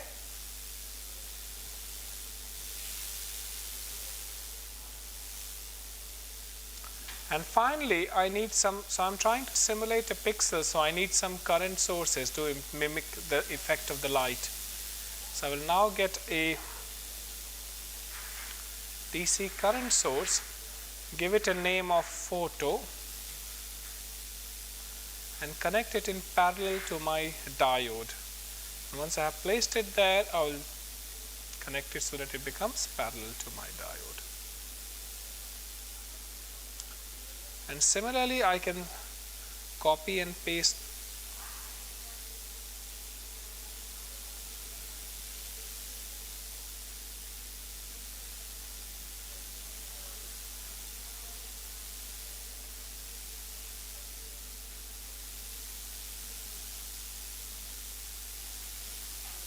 so in the end, I should have a circuit something like this.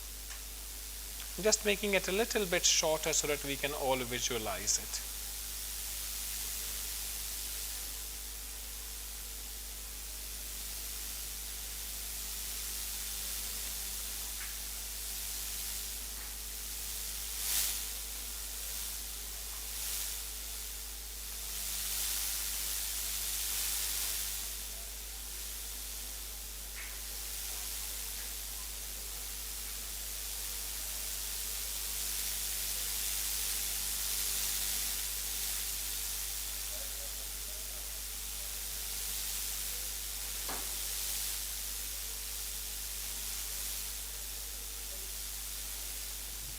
So you should have a circuit something like this.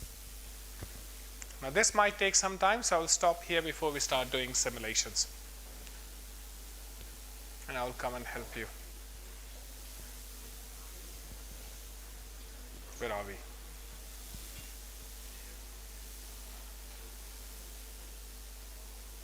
So it's better not to draw that big lines.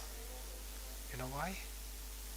Because you cannot see where things are moving from where. Do you want some help in fixing it? Why don't we?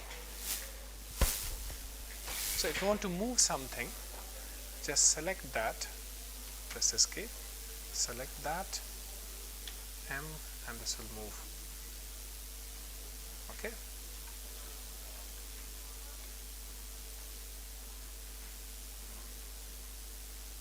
Okay, doc?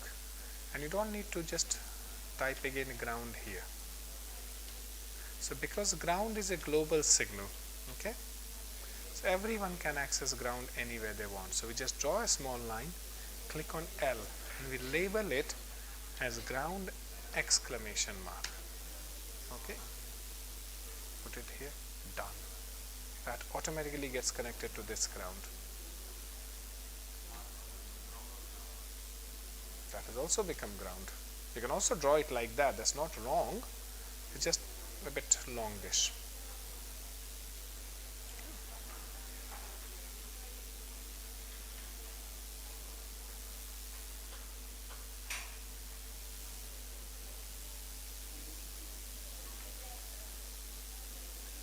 don't worry, the first time you do, it often happens that. Idiot.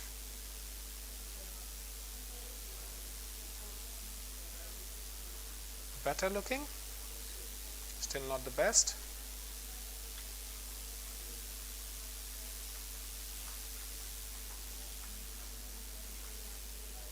I'll delete it.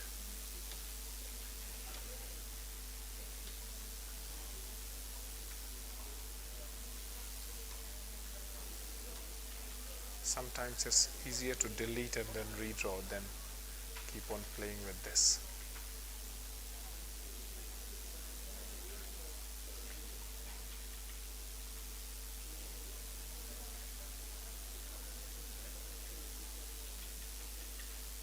Fit. Better? Now insert a DC voltage source. I need a voltage DC for power supply. Okay? Okay, good. Now draw. See if you can get that circuit there. Yes. Oh, you guys are fast. Well done. Except the photocurrent, everything is right. So that's a symbol of VDD. Oh, you drew it manually. Okay. So if you just do it, go to analog lib, press VDD, that you can automatically get a symbol. Okay? Sorry? I'll tell you. Don't worry. So this IDC will give roughly a microampere. Okay?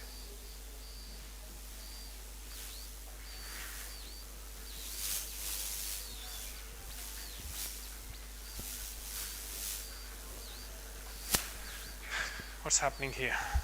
I'm making you do much work, am I not? I think you should sit in this row and he should be there and I should take one row. We all take one row each. This is what we used to do in Oxford. Demonstrators just had one row. You don't move from one row to another. Okay?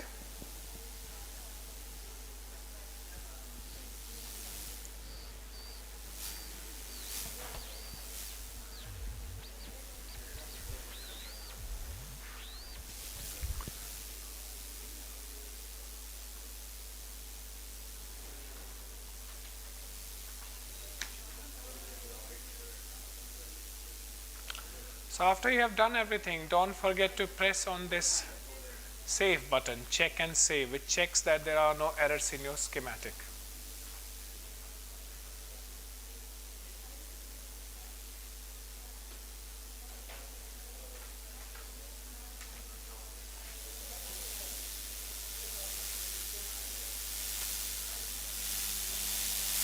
Remember, this photocurrent should be 1 microampere roughly. And just don't give a number to it. So you can change its value by selecting on it, pressing Q, and then it will give you the options to change it.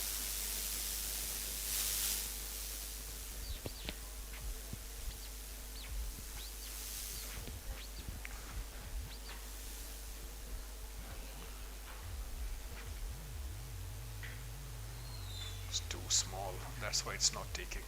Yeah? I will just do this. It's much quicker to delete this line, this long line, and move it here. Sometimes there's also a trick. You can connect it there, and then it automatically draws a wire. Okay? And then just select the ground from there.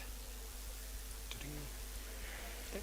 So select this one. If you press Q after this, it brings the property window. Now give it a DC current of 1 microampere. By doing 1 micro, you type 1 U. Okay? Now give this 1 microampere. Give this, make that a variable. So select that, press Q, call it photo. Just let's call it a variable. Okay? Want me? So you can either connect it to ground, or you can click L, press L, G and D exclamation mark. So that basically connects that line to ground. Okay? Now what I will do is I will not keep these big wires. I will just copy this and paste this. Copy this and paste this. Huh. Okay. So this one I'm going to call VDD.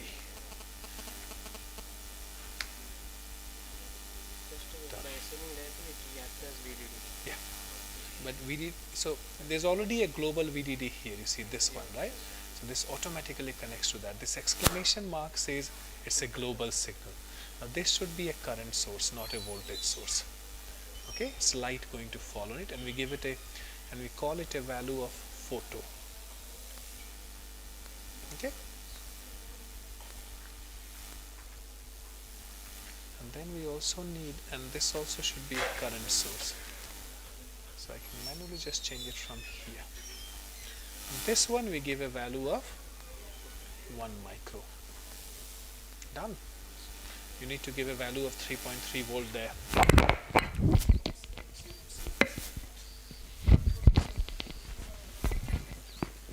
Right, and is there anyone who is yet to get their schematic running?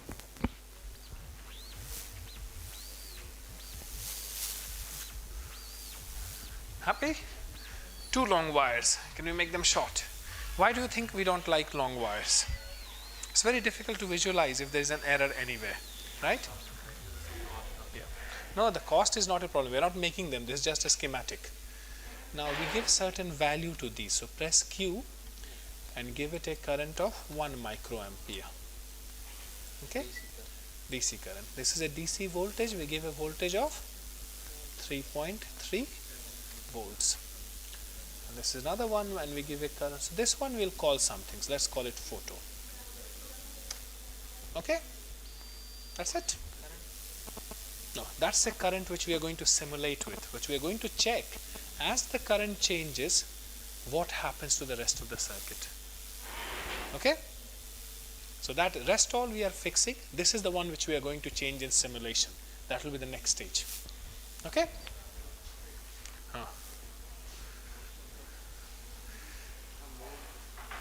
Right? So you have placed all the transistors and diodes at one place. Good. Now I want to connect things. Right? So first thing foremost, let's flatten this schematic, because there is too many things which you can't see.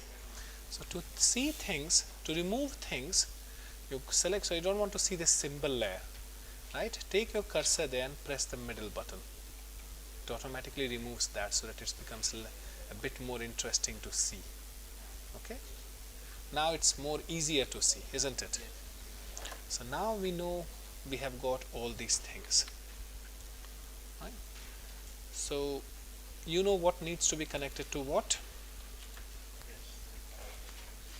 So let's bring them a little bit together.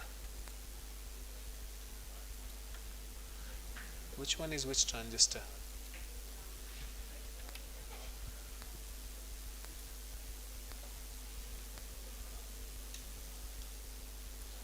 So say I want to connect from this line to this point. All I take is a metal one. Well, you can say go to create. You can create a shape, rectangle, path. Okay? And I draw a metal one path from here and do double click here. Okay, let it give warning. So this metal is now connected to that metal. Right? Or the other thing is to draw a rectangle. You can draw a big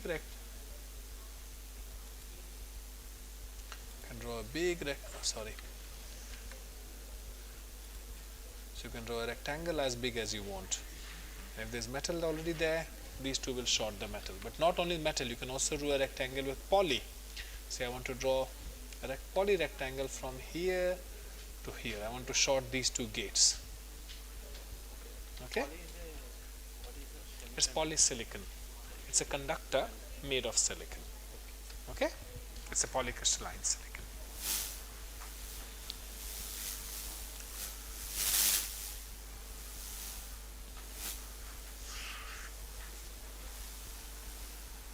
Okay?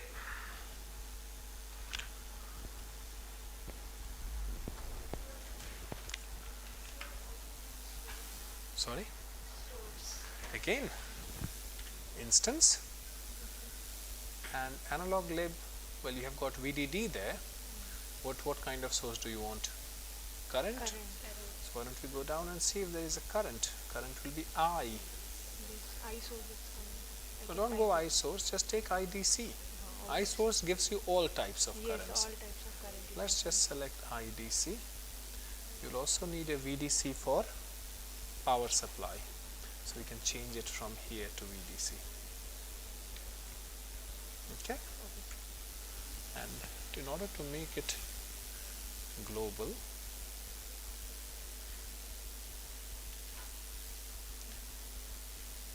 now this is the photo current, this is your biasing current. Okay? So we give value. You know how to give value? Select Q and so give a DC voltage of 3.3 volt here. This should be 1 microampere and just call it photo. Okay?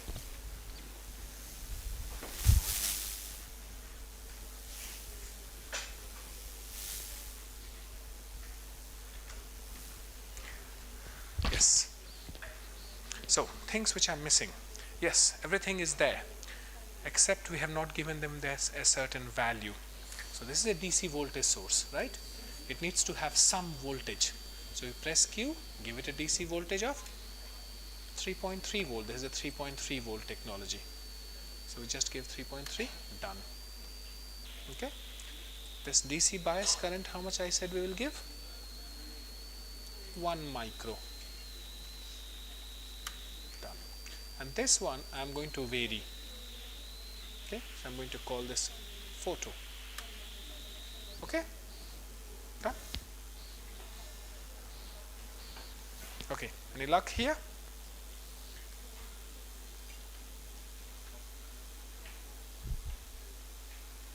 How to connect what?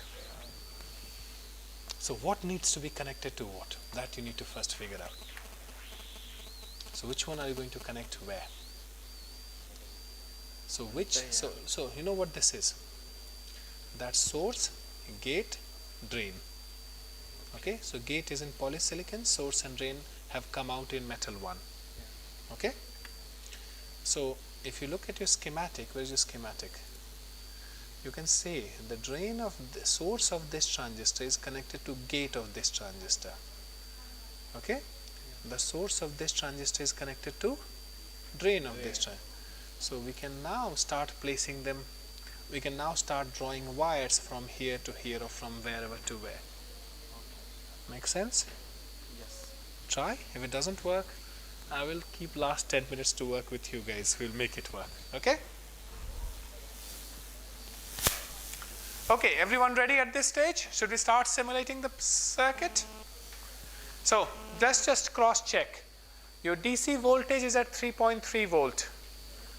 Your DC bias current, the lower current, this one, is 1 microampere. And this, the photo current, is just labeled as photo. Everyone with me? Right, let's move to the next stage. We want to simulate this circuit. So we click on launch, the first part, and select ADEL. This is my simulator here. Okay? We are doing a much simple simulation today. First, we are going to copy the variable which we had noted in our circuit. So copy from cell view, we have a photo. We give it a random value of 1 picoampere to start with. Then we select outputs. To be plotted, select on design. This is my output signal here. Okay? And that should automatically, in my ADEL, show that output line. Lastly, I want to do a type of simulation. So I select choose analysis, and I want to do a DC simulation. Then I select variable, but in this case my photo is my variable. I give a start value. Let's give a start value of a femtoampere and an end value of a nanoampere. Once we have done that, you guys just need to click on this OK and then click on this green button and it should simulate your circuit. So I'm going to leave this as it is in case people need to add something, and then I'll come over and have a look to each one of you. Guys, we have half an hour to finish, and we will finish in half an hour, or else I'll kick you all out. Launch ADEL. That's the first one. That's it. Okay. Then click on variables. Copy from cell view. You have got photo. Give it a value. 1 pico.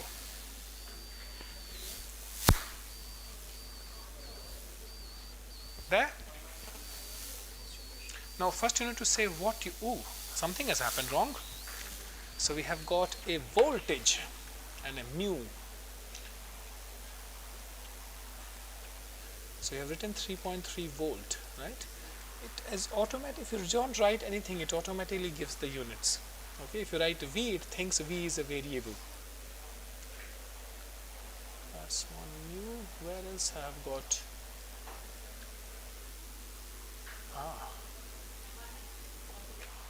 3 micro. And after every change we go and save it. Okay. Now let me delete these. Now what is the value of this photocurrent? We need to give some parametric sweep. Right? This is the one which we are going to sweep. And now we do copy from cell view. Okay. Now you are plotting this, that we don't. Let's give it a value of 1 pico. And now you say outputs to be plotted. Select on the design. I select that value as my output. And then you say what kind of simulation I want. I want a DC simulation. I want to change a design variable. I want to change photo. Don't worry, I'm doing too quickly, but in all of these it's kinda intuitive. And I say you sweep from 1 femto to 1 nano. And then you simulate. Ooh, something is not right. What have we done wrong here?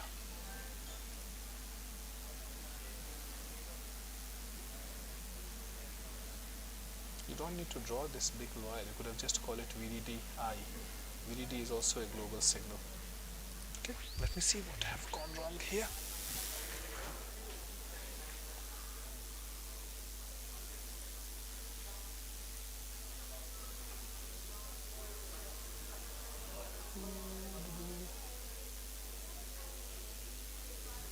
Did I swip the current source to be in this size?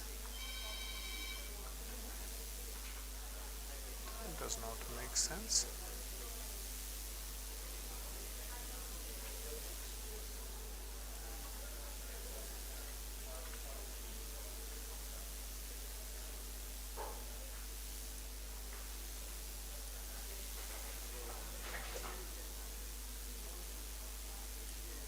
Does not make sense.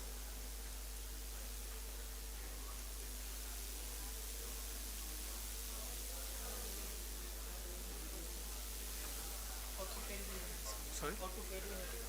This point, just above the current source. What error have you done? Why is my voltage going up? Okay. Let's have a look. Let's have a look. So what I'm expecting to see is a logarithmic response between input and output. So let me see which direction is. Okay, my diode current is in the opposite direction.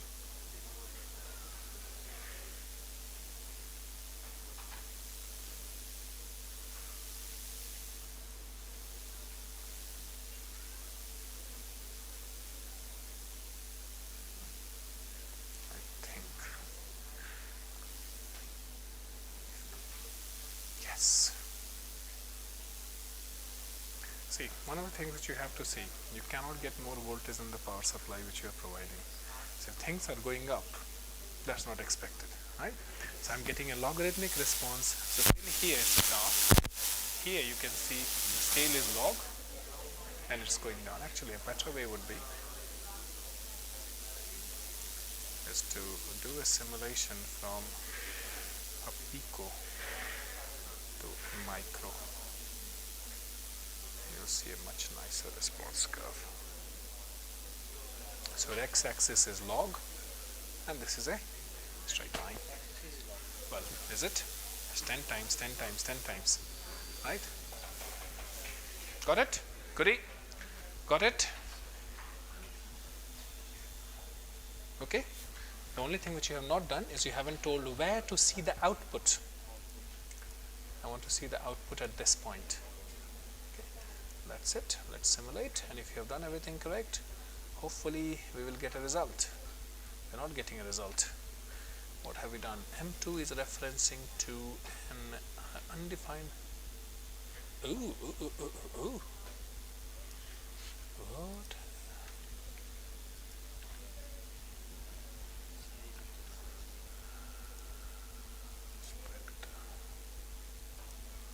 This should not cause a problem.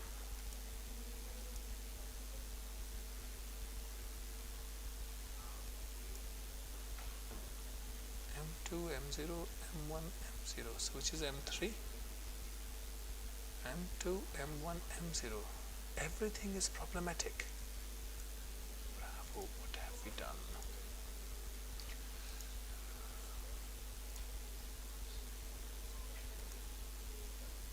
Ah, okay.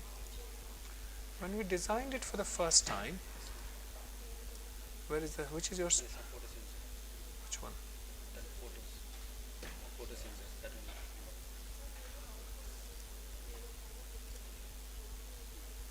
Did you type UMC 118? Oh boy. Why do you have a different installation here? Yeah, that's all right. Why does this computer has a different? No, there is UMC 180 nanometer.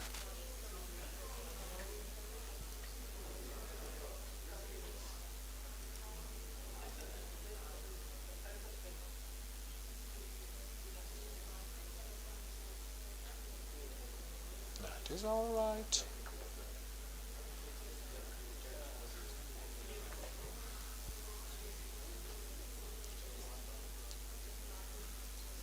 So that I can see it more clearly. The circuit is correct. It's not a circuit problem. This is basically saying it cannot see the libraries, and it cannot see the libraries because I can't see the libraries. For some reason the setup does not have the libraries.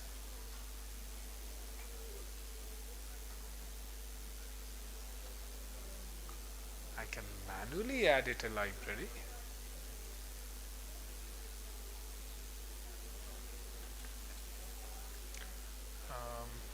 But that's not how it should be done.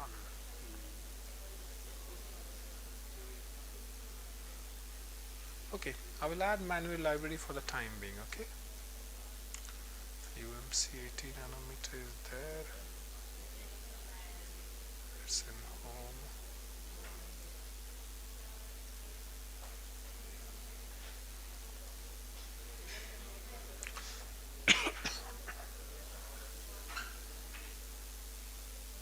So I'm manually asking it go and read there.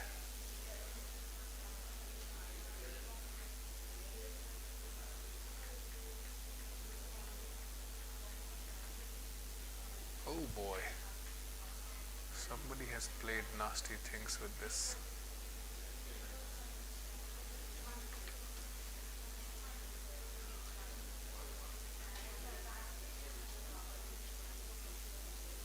So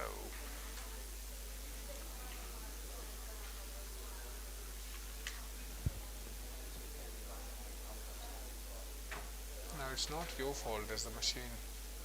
I'll fix it. I will fix it. I think it should be this one. Let's see if that does the job.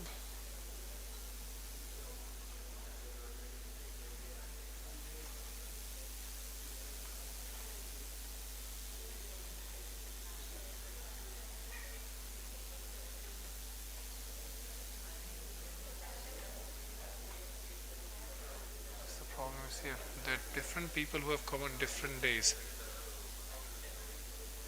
Where is the error?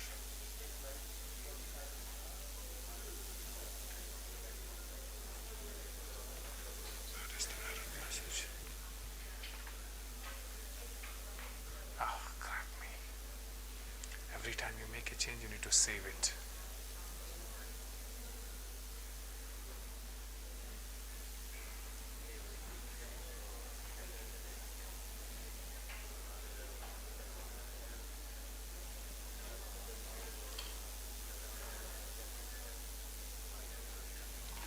You started cadence. Who started cadence? Somebody else did it. You sourced the technology file, right? Because right in the beginning it does not see the variable path.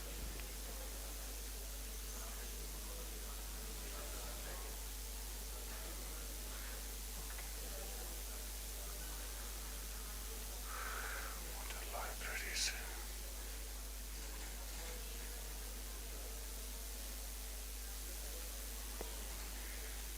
So it's MM180.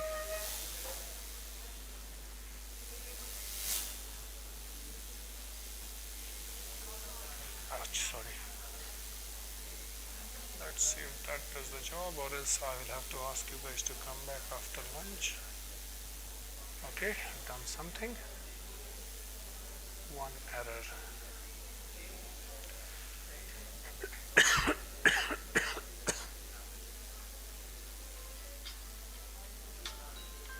Okay.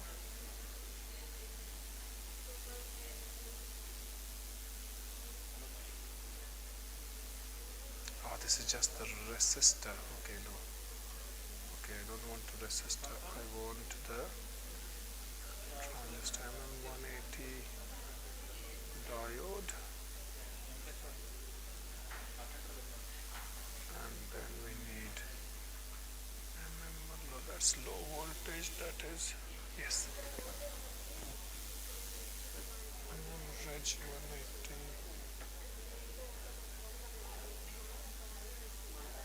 Low voltage, okay. Which is the main process file here. Zero threshold voltage, resistors 33.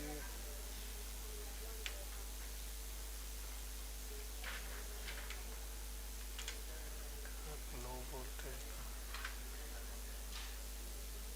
Core, no, that's core RF. V2.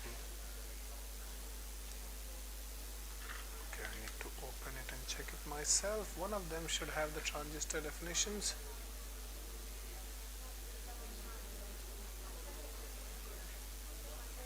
Typical. Okay, let's see if that does the trick. Yes, that does the trick. So I manually set it so that to get you output. The library files are missing. Okay? So you're getting an output. See? Cadence is always fixable, it just takes time. What happened, guys?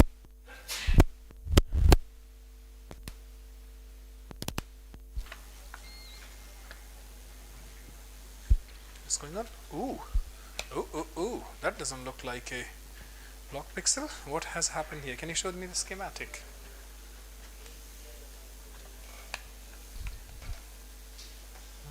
Photo going down. May I have a quick look? Okay, first thing first, your diode is very big. So let's make it slightly smaller diode, okay?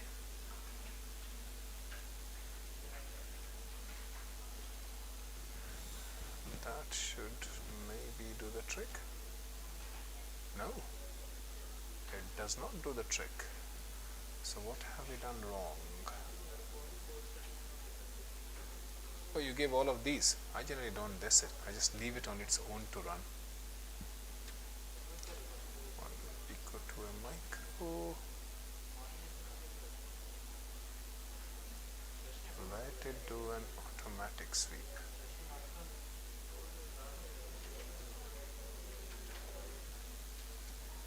Still, that looks okay. Still does not look terribly good.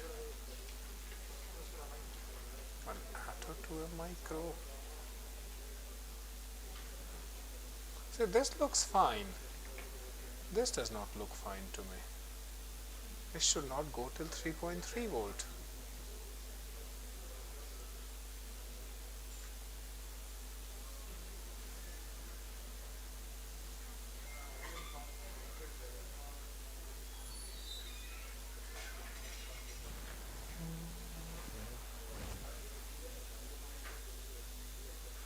Oops, that explains. You guys have used a 1.8 volt transistor, right? And we are simulating this circuit with what power supply? The transistor is burning. So we had to select the 3.3 volt transistor. This transistor is not characterized to work at 1.8 volts. After that it just goes whoopsie. So if it was real circuit, you would have seen bzzz. So change these two to 3.3 volt transistor as well. Okay? Right, what happened? You should not have to do that ever again. That's one-off thing. Quite frankly speaking, right in the beginning it should be set by itself. But if it is not set, yes, just increase the range a little bit. Okay? That doesn't look like. You have 11 millivolt output. See? That does not look right, does it? So one question. No, the other way around. This is NMOS. So invert the diode, reduce the size of the diode. Diode is too big. Okay?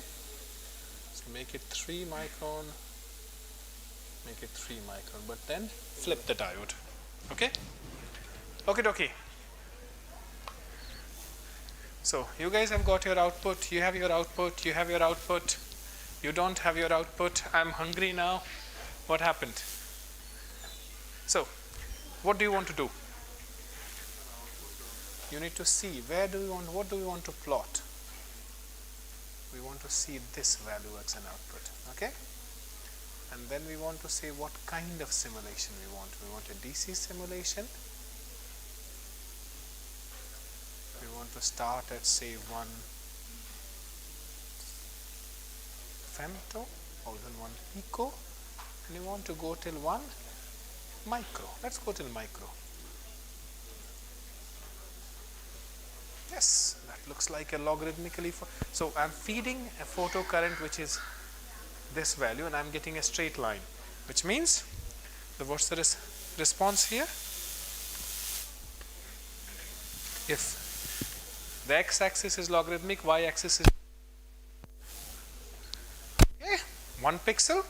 Certainly it's a pixel, but it's a large pixel, right? You have got a lot of empty gaps here. Yes. So other than that, yes, you have connected everything. Let's do a DRC check. Can this be manufactured? So go to Asiora and do run DRC. Just click OK. Everything should be set. If it's not set, we will know anyway. Yeah.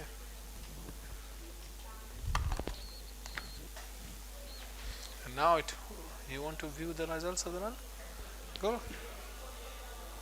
So there are already 3 errors which it is saying. Your minimum metal 1 area has to be this much. Minimum diffusion to contacts. You only have 3 errors. That's impressive.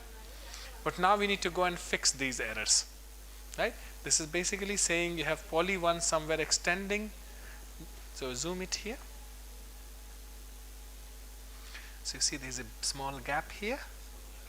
That is saying it cannot make that gap. So we connect it this way and the error gap will go. You know, you have just drawn it here. So these small gaps is smaller than the minimum size transistors which it can make. Guys who do regular chip design, the PhD students here, he has only got 3 DRC error. For the first layout, impressive. But he has only got 3 errors. Is it? Is it? That's cheating. I thought he is very good layout. There's only 3 errors. When I did my first chip submission, the chip was error free. It went to fabrication, came back. So they do their own checks. The foundries does its own check before sending. They send a 93-page error report. And the message was something like this. It's Friday, please fix it by Monday morning.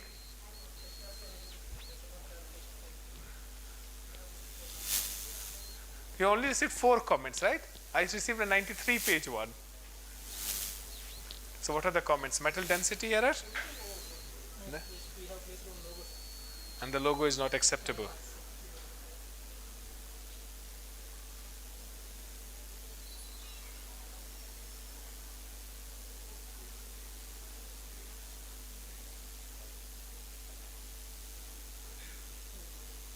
So we are not given name as antenna. Yeah, okay, that's fine.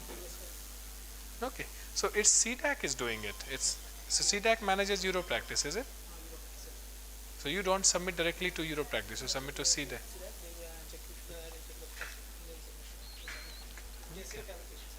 As this is SCL.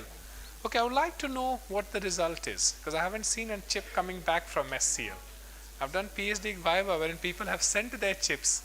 It's taking 6 to 9 months. It never comes back. So once it comes back, I would like to know, because it's not a bad process. The process is good. Good. What happened? That's not right output for two reasons. Look at the voltage which you have got. What's the voltage?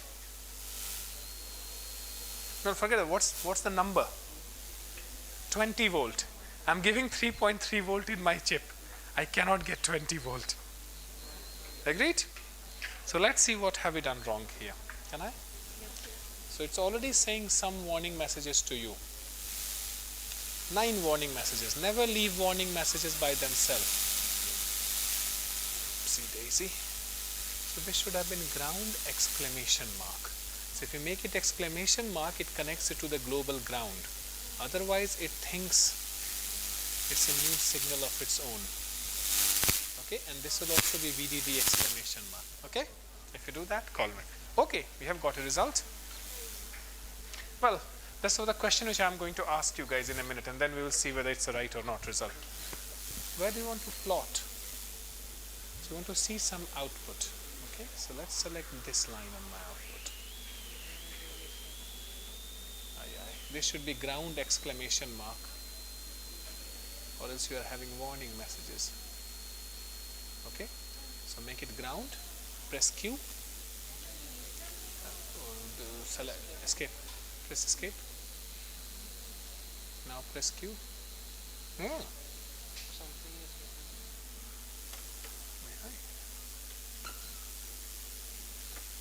So what I will do is I will delete all of these and do it again.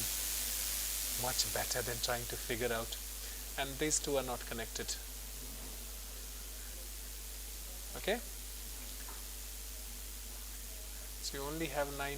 So these lines, all of them should have a name. Similarly, ground exclamation, and this should be VDD exclamation mark. Okay? Once you have done that, then run. Okay. Here is a question to all of you guys. So if you have done it properly, what you would have got is on your x-axis result, photocurrent, which should be in 10 to the power minus 12, 12 to the power minus 9, 8, 7, so on and so forth. And that's in a decade scale, right? It's 10 times. On your x-axis, you have a linear scale. Okay, you have got 2.7, 1.8, so on and so forth voltage. So what's the relationship between x and y? What kind of relationship I expect to see? My x is logarithmic, y is linear, and my response is kind of straight line. So what will be the response function? If it was a straight line, both x and y were linear, my function would have been y is equal to mx plus c. Straightforward. But now my x is logarithmic, so what will be my function? Exponential. Why don't you fit those, see, and see what will be the line of exponential? Why should it be exponential? So my slope is negative. M is negative, right? It's not a positive going slope, it's a negative going slope. But it's not be exponential. It will still be y is equal to mx plus c. Just in place of x, we have log of x. Okay? So now here's a task for those who have already got. Ignore the leakage current line. Just look at the line in between. Okay? Look at your output line. And if I have to model it as y is equal to m log x plus c, what is the value of m and c from your waveform? How will you go about finding it? Okay? Right. Should I have a look at your layout? Okay. I love fixing DRC errors. Okay. So first is the DRC error, then will be the LVS error, which will come later. I think there is a short somewhere. This cannot be true. So first this VDD and this should be connected, right? If you look into your schematic, where's your schematic? This poly and this is connected, isn't it?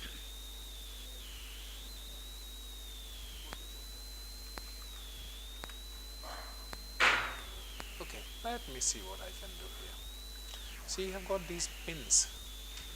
They are saying what is VDD, what is row select out, and so on and so forth. Let me just have a look here. So according to you, this metal is just connected to this metal, is it? Was it the error?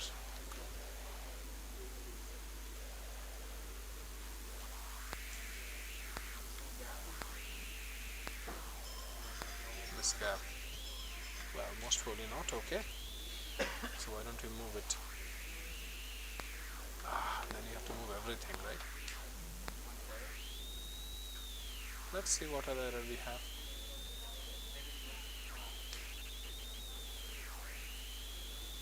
It will take a minute. Small chips take quickly, but when you have two errors, minimum poly on field is into diffuse. Where is it? Where is it? Sorry? That's fine. I don't think it's body connection which is problematic for him. There is something else which he has done here.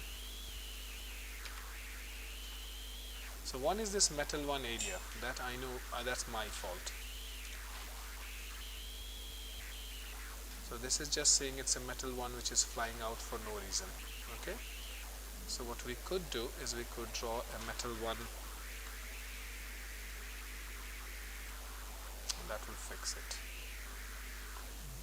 Ideally, this is just saying this metal one is not connected to anything, kinda. What's the next error?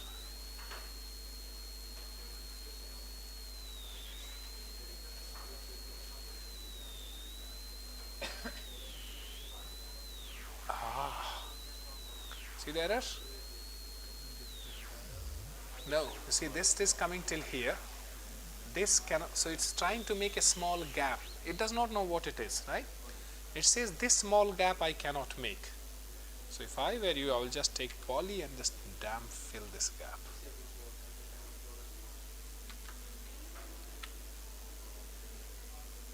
Or make this slightly bigger. Will it do the job?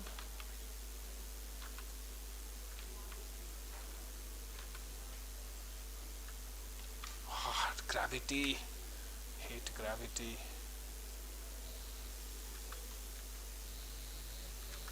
So this is basically telling me I can only move it in 0.1 decimal places.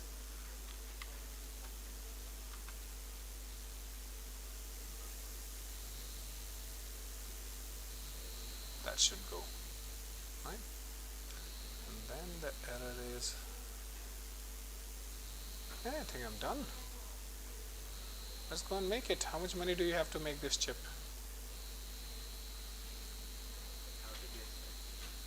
Yeah, tell me how much it will cost me if I try to make an array of these pixels. If I was an industry, it would cost me, oh, there's still a damn error.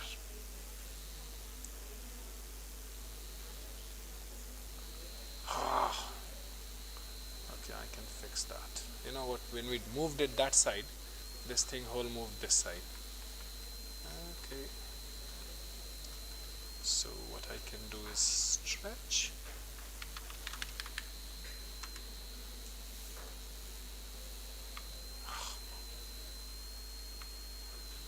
Stretch.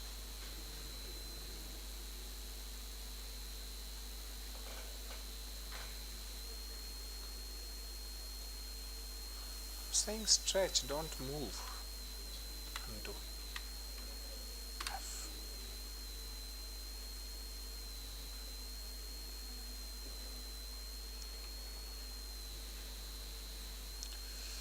You know what? The next easy thing is to move this damn transistor a little bit.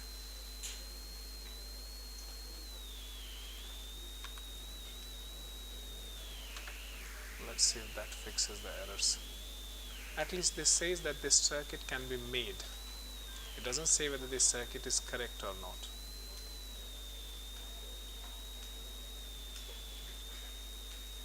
Yes!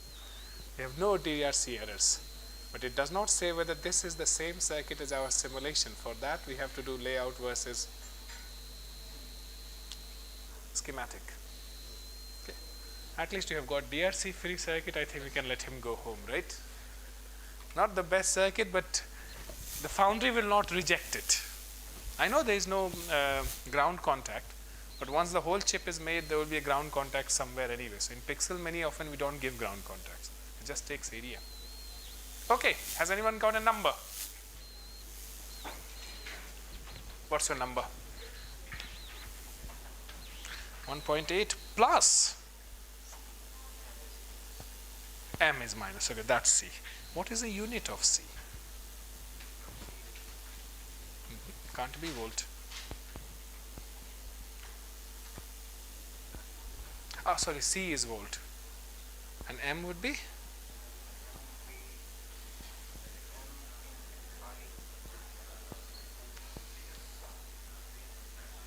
I'll be back to you in a second. What happened? Have you got your result or not yet? Oh, you did get your results, right? Okay, all those who have got a logarithmic response can leave now.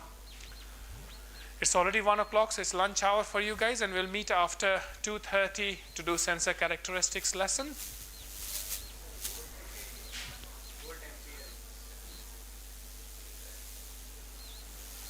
It's a trick question. Again, what's the x-axis? So what's the unit of log? Precisely. So essentially, you cannot have a plot which is log of I, because I has got a unit. So you're essentially doing plot of log I divided by 1 ampere. You're normalizing it. Volt per decade, you can say. So in 1 decade, how much it changes. So that will be the unit. Okay? Well done. What about you guys? Goody, goody, goody. Got it. Right, go and have lunch. What about those two there? Got it? Go and have lunch and then.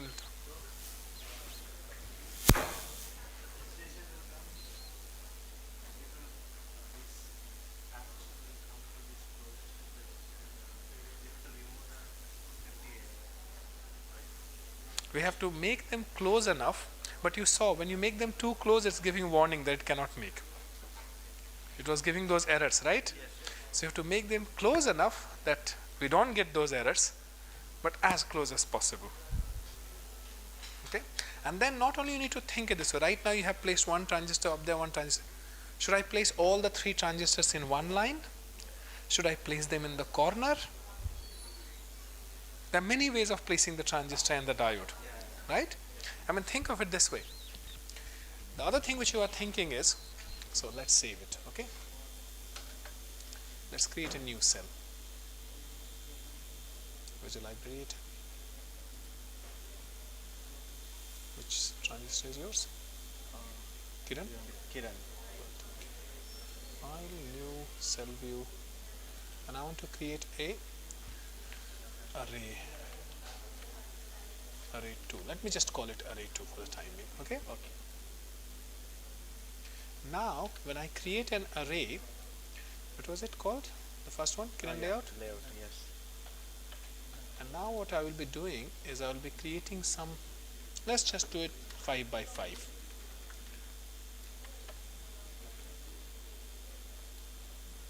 Okay. Now what you need to think about is not just my pixel. So you need to think about what my neighboring pixel will be. So if I place it here, I need to give some gap for the neighboring pixel to move that side. Yes. So can I place the 2 transistors of this and the 2 transistors of this in one row? Will that be better?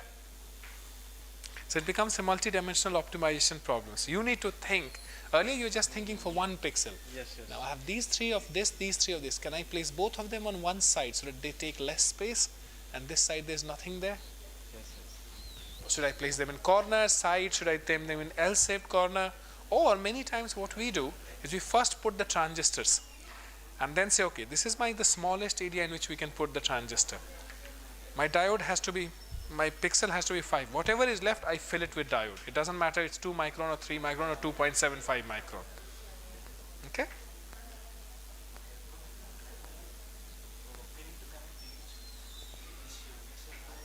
To the neighboring pixel. So we don't connect. So what we do is now we can do edit in place. So now if I'm going to just edit this one here, and you wanted the VDD to be connected, right? Yes. VDD is in which metal? Metal 1. Metal. So let's just take metal 1 apart and connect it till this point. So I edited 1 pixel and automatically all of the pixels got edited. Now metal 1 gets connected.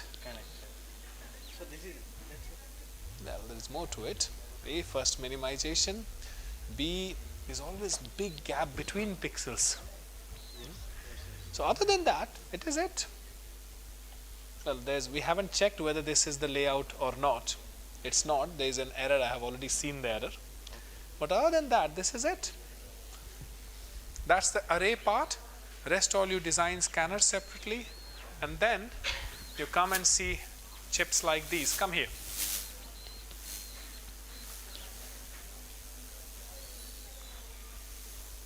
So what we will do, so most chips have got a pad ring. You see this ring here?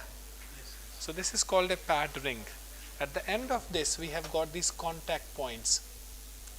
So we go and solder to these points, because the chip transistors are very small. We need to take them out as a big contact to connect to the rest of the world. So your array will go here. We'll connect the array to the pad ring, and out it goes. That's Where is the diode? so this is not a diode circuit. Your diode is how big? 3 micron. This area will be a few, well, that's 2000 micron, that's 2 milli. You will not see the diode in that.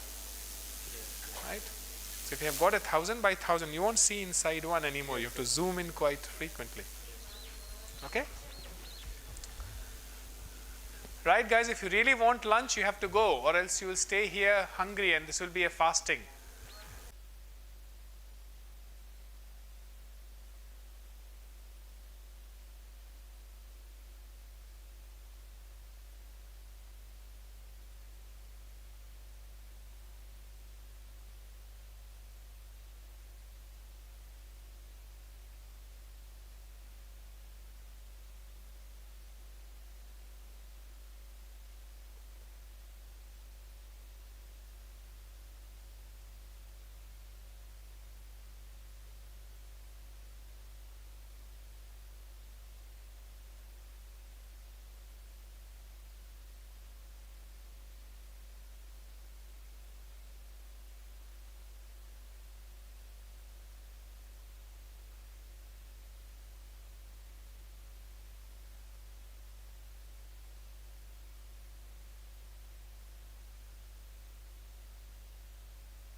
confused where exactly I have to be. So in this session, because we are a bit delayed, we will do a bit of a express train drive on something which will be of maybe of interest to or my early career undergraduate students as well as faculty members. Some of you might already be teaching things similar to this in your courses, so it might be a bit of refresher, and we'll see how it goes. So I'm going to do what is generally taught as the first thing in a course in sensor, but we are doing it as a kind of a semi-last thing to ensure that we understand where we are coming from in these slides. So in general, our sensor system looks like this. There is a sensor which measures something. It converts into voltage or current for electrical people. Generally that amount is quite small. So we typically have an amplifier. So even for the people who did the lab today in the morning, what was the amplifier and what was the sensor for us?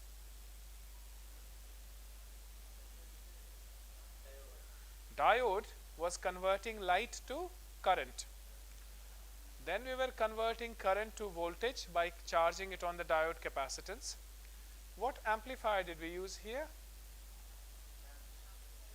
The source follower, the transistor based second stage source follower amplifier was my amplifier. Typically after this, we convert it into digital by using some form of analog to digital converter. Okay? And after that is the processing stage, and the processing could be one of many different types. We are not going into very detailed processing right now.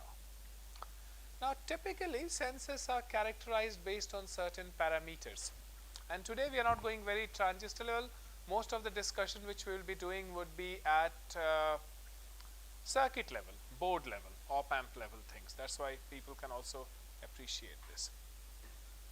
I must state that a lot of these lecture notes and the course slides were prepared by my predecessors, my own supervisor Steve Collins and my very good colleague Steve Sheard. So I have learnt a lot of them while building these slides, and they follow from their long-term training course in Oxford.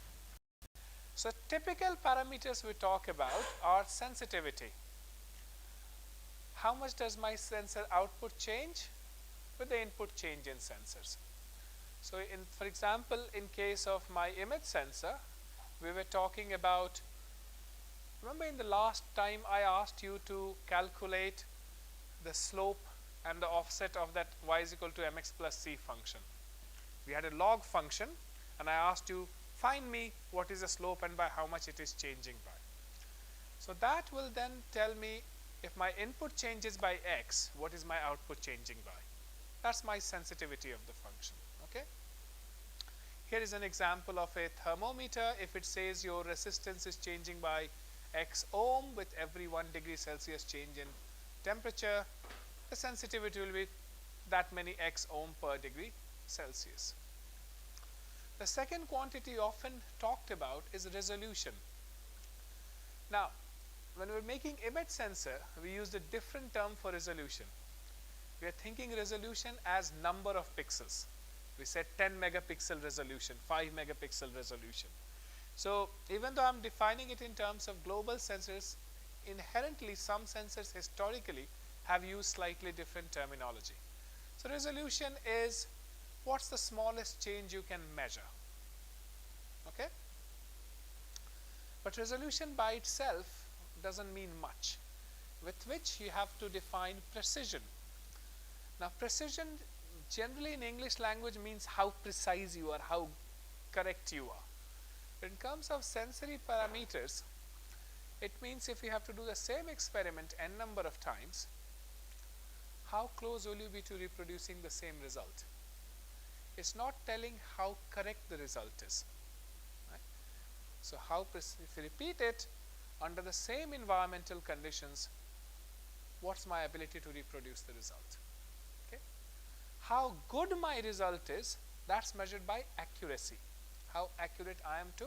So if the temperature of this room is say 20 degrees Celsius, is my sensor measuring 20 or measuring 20.001? So accuracy here is 0.001 volt to 20 degrees Celsius to 20. But if the same sensor I measure 5 times, despite the fact this room hasn't changed, it's measuring 20.001 or 19.9999, that is telling my precision, how precise I am. So that's the bog standard things which sensors talk about. Now, good sensors should have certain characteristics, irrespective of what kind of sensor they are. First is they should only measure what they are measuring. They should not change the environment which they are measuring. So optical sensors are very good. They measure light. They don't change the light. Now, temperature sensors can be problematic in this case. I mean, here's a very good example of you have platinum resistance thermometer which you insert into a liquid to measure. But as you are inserting in the liquid, that is cooling the liquid down, right? Metal itself. Mercury thermometers as well, they are generally cold. Right? So while the liquid is, we are trying to measure the temperature of the liquid, my sensor is changing the environment, my sensor is cooling it. So, and a good sensor should not be doing it. A typical good sensor should also be linear, because not that we can't deal with non-linearity. A linear sensor, we know the maths to do afterwards, and we discussed what is linearity in a few lecture sessions ago. Linearity is defined by, if at one input I get that output, if I increase the input x number of times, my output also increases x number of times. Or if there are two inputs for which I know the outputs, if I add these two inputs, my output will get added as well. This is one of the reasons why we also teach Fourier transform. Have you guys studied Fourier transform yet? So one of the reasons why we can do Fourier transforms is we say, okay, or one of the reasons why we do frequency response of a system. You might have done frequency response of both mechanical as well as electrical system. So we assume our system to be linear, and then we say, if there was any input to our system, it is going to be periodic. Even if it's not periodic, all input to our system, physical electronic systems, are time bound. They are only going to be there for finite time. They cannot run for infinity. So if it is for finite time, even if that time is very long, we can assume that to be the period of the system. Do that? The system is repeating that. So once the system is periodic, and if I do the Fourier transform, I am finding individual frequencies in the system. So any input I can consider as a linear addition of various frequencies. Agreed? Pulse input, square, rumbly noise input, I can always break it into Fourier components. Now if I know the frequency response of my system, which is like this at different frequencies, now for it, that defines what will happen to any known input signal, because any known input signal can be broken in frequencies. It's addition of that. If my system is linear, if my frequency goes up by 10 times, my output at that frequency will go up by 10 times. Now, that's good to say. In general, most sensors are not linear. I mean, here is an example of what happens to a resistance as you increase the temperature. All resistances are temperature sensors. Generally, the resistance value is dependent on temperature. And for example, if this was just R naught A plus AT, 1 plus AT, that would be a linear sensor. But we know as you increase the temperature too much, we start getting the second order solution and the cubic order fractions in that as well. Okay. Now, what are the various sensor deviations we can see? One is that the sensor would be nonlinear. The other would be the sensitivity of the sensor. So I tell you my sensitivity is X volt per lux for light sensor, and when we are measuring it, it's different. It is still linear, the output is still linear, but it's not the same as my precise defined sensor. Okay. The other thing which could happen is my sensor reaches a maximum or minimum point. It could saturate. So in linear sensors we saw this saturated ground. Today you guys did simulation of the log sensor. It was going log, log, log, and then it flattened out at the lower range. So it has a minimum range. So no sensor will go from minus infinity to plus infinity. It will have a finite range of input. The other problem which we say with most practical sensor is that when the input is 0, ideally we would expect the output to be 0. But we don't. Many sensors, because of the electronics, will have an offset. So even at the input of 0, they will have a certain output.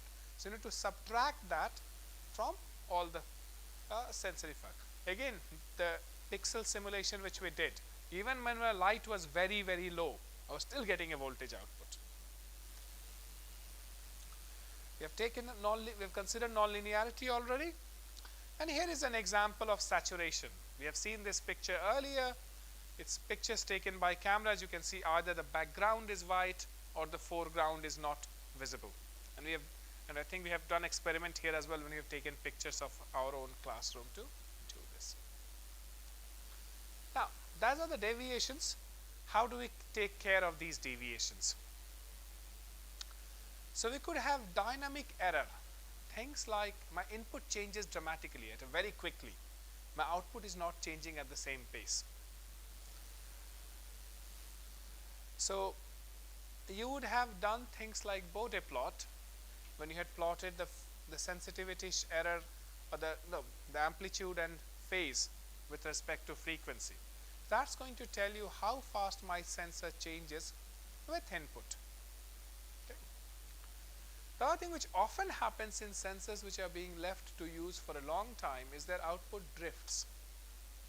So the output should be there, but in due course of time it slowly starts degrading because of aging, because of heat effect, sometimes because of environment. And then there's a long-term drift. For example, this is a very big problem for us now. We installed all these cameras on the roads. You have seen cameras on the roads? So in India we are just installing now. In Europe we installed them 10 years ago. Now either you keep on changing, your cameras which you use in your mobile phone, you change every 3-4 years, right? These cameras we don't change every 3-4 years because then you have to stop the whole road, dig everything. But they are coming to an age when they have had being a long-term drift. So they work perfectly fine for a few years, but slowly you can see aging is taking an effect. Things like noise, you already know. Hysteresis, you might have seen in many electrical circuits, wherein if you are going from low value to high value, it follows a certain function. When you come from high value to low value, it follows a different function of the route. The thing which is very interesting, which is problematic for most sensors, is ideally we would like a sensor to measure one thing. Diode, we want to measure light. But almost all sensors measure something else as well. For example, if the temperature increases by 10 degrees Celsius, my diode leakage current goes up by 10 degrees Celsius. Right? So you can think of diode as a temperature sensor as well. So one ideal thing, a sensor should only measure one parameter, but we often ends up measuring more than one parameter. Now, we could have systematic errors in sensors, wherein we know my output should be X, but I always get an output of Y when my input is fixed, and it's always there. So if this is a systematic error, I can either calibrate my sensor, I can measure for all my inputs what is my output, and this sensor is a little bit shifted. Or we could do things like double sampling, as we did in active pixel sensor. Measure the same response with input, with no input, subtract it, or do some form of algorithmic correction, because systematic errors do not change with time. Random errors, now they are a completely different beast. They need bit more effort. Sometime you can redesign the sensor. Sometime, if nothing else, you can take average over a long period of time, and that should get rid of quite a lot of additive noise. Okay. With that, so that's what we would like a sensor to be. Now generally that's the sensor part. These are the errors which are happening in the sensor. Remember in the beginning I said there are 4 parts to the system. There's a sensor, there's an amplifier. So let's see what could go wrong in the amplifier. Ideally speaking, we should have an ideal amplifier. So all of you have done your courses in op-amp. what's the property of an ideal amplifier? And we expect everyone to tell me one property of an ideal amplifier, ideal op-amp. Which side should we start from? The girl has already changed her face, don't ask me. What's an ideal op-amp does? Any one property. Let's go one by one. Everybody will get their turn. We have enough ideal properties of an op-amp, okay? And if you don't want to say something, just say pass and we'll move on. So starting from you. It should be linear. It should be linear for infinite input. Okay, I will take that. Next one. What should be of impedance? An op-amp, what should be its input impedance? The input side resistance should be infinity, because or else if it's not infinity, it will start loading the source. Next girl. Pass. High input what? We already did high input impedance. So what else is left at the input side? Okay, you're doing pass, fair enough. You're not too wrong. Pass again. Voltage gain is infinity. An ideal op-amp should give me the open loop gain should be infinity. Next girl. Pass. Next girl. Zero noise. Well done. Should we start back from there? Pass. Infinite bandwidth. It should be able to deal with all the frequencies possible. The output impedance should be exactly 0. It should not load anything which is after us. Pass. Now we are reaching the stage when the good ones are gone, right? So let's see which we are left with. Efficiency is difficult to define in this case. Okay. We could, I mean, there is the gain bandwidth product. We will use them as filters in a while, but I will come back to you because these terms need a bit more explanation. Pass. Well, we already said it has high input impedance and low output impedance, so it doesn't need any impedance matching after that. Okay, let's think of things which we have forgotten. Its power consumption should be 0. It should not consume any power. Its slew rate, the rate at which the output changes when my input changes, should be infinity. It should change immediately, right? Common mode rejection ratio. If there is a common mode at my input, it should reject all of it. Input bias current. It should not take any current from my input. So we did all these assumptions, and all of you guys were taught this in your bachelor's and somewhere. And with that, I'm sure your professors would have taught you things like non-inverting amplifier and inverting amplifier, and you would have done that very easily. Okay. Now so doing all this analysis, you assume my op-amp is ideal, my resistances are ideal. So of course we will now do the analysis assuming nothing is ideal, because that's going to introduce some error in my signal, right? So let's start with the things which is not ideal. Let's look at the first circuit here, even the second circuit. There are 3 grounds there. There's a ground at the input, there's a ground at the feedback, and then there is a ground at the output. Now if the amplifiers are really nearby, we can have all the 3 grounds together. But if say I'm sending a signal to an audio amplifier and telephone line and the signal is going far, far away, I've got a ground mismatch. So that starts introducing the first error to our system. We haven't even come to op-amps and other things. So if our ground starts bouncing, let's say my ground point 2 is not the same as ground point 1, it will look like as if there is a different signal which is appearing at the positive input of my op-amp. Agree? So the classic, so this is an inverting amplifier, right? All of you can analyze this circuit. The gain is minus R2 by R1 or minus RF by Ri. But I am now saying is the 3 grounds are not at the same potential. There is a small change, small difference between these 3 grounds. So now I will see a V plus appearing with relative to the first ground. Okay. So that will then lead to a small error in the output. If I can get the stick is gone somewhere, or I can do it here. So ideally this would have been my output. Agreed? Minus R2 by R1 V in.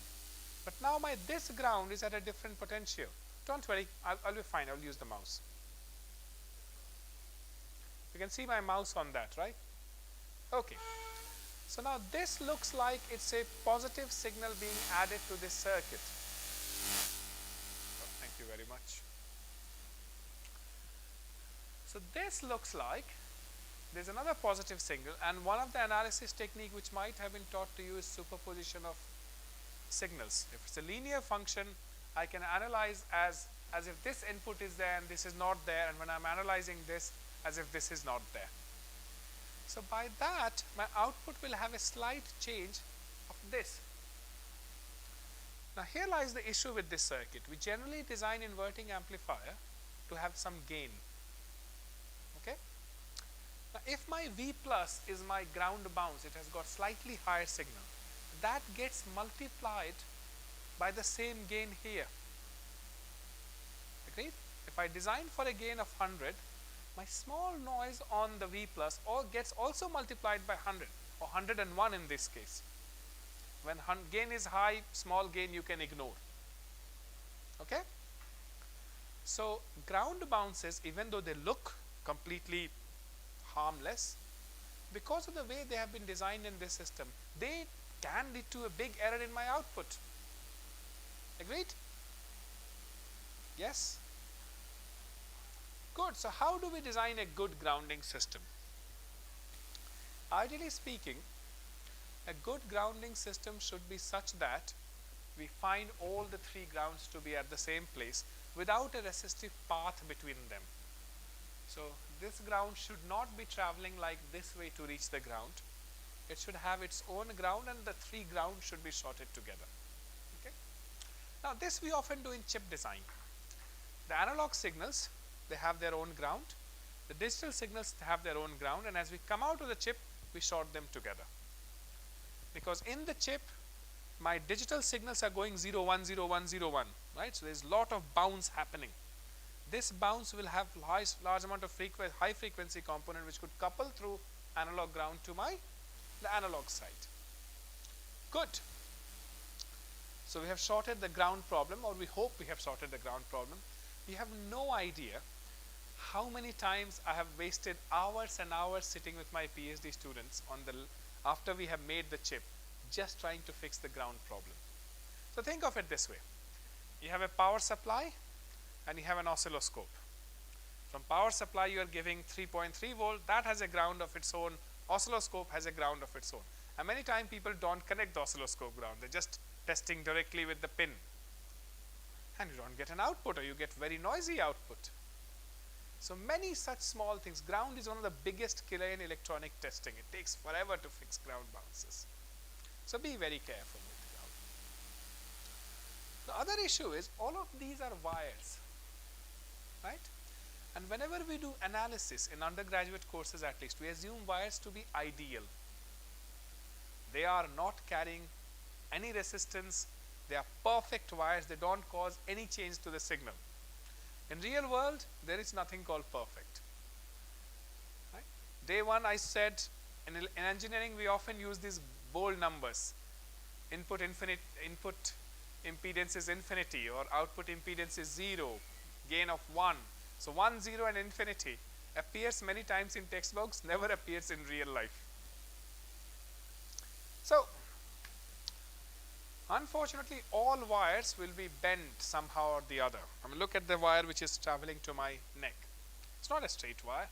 Any bendy wire becomes an inductor. How do you make an inductor? You make wire loops. Any bendy wire becomes an inductor. Any inductor will pick up a radio frequency.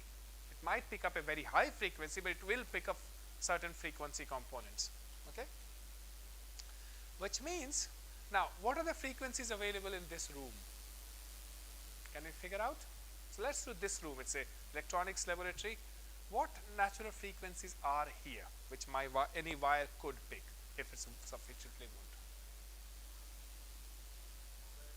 There's mobile signal in this room. What's the frequency of mobile signal? Is it all 4G now? Do we still have 2G? We should have 2G. It's a critical frequency. It's never going away. So we should have that 900, 800.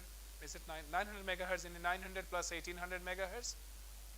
What else do we have here?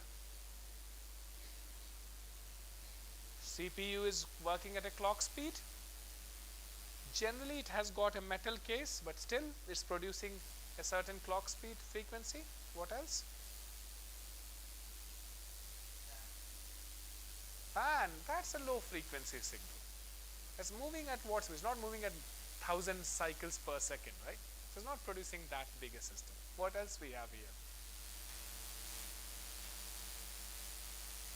So, sorry? Sound?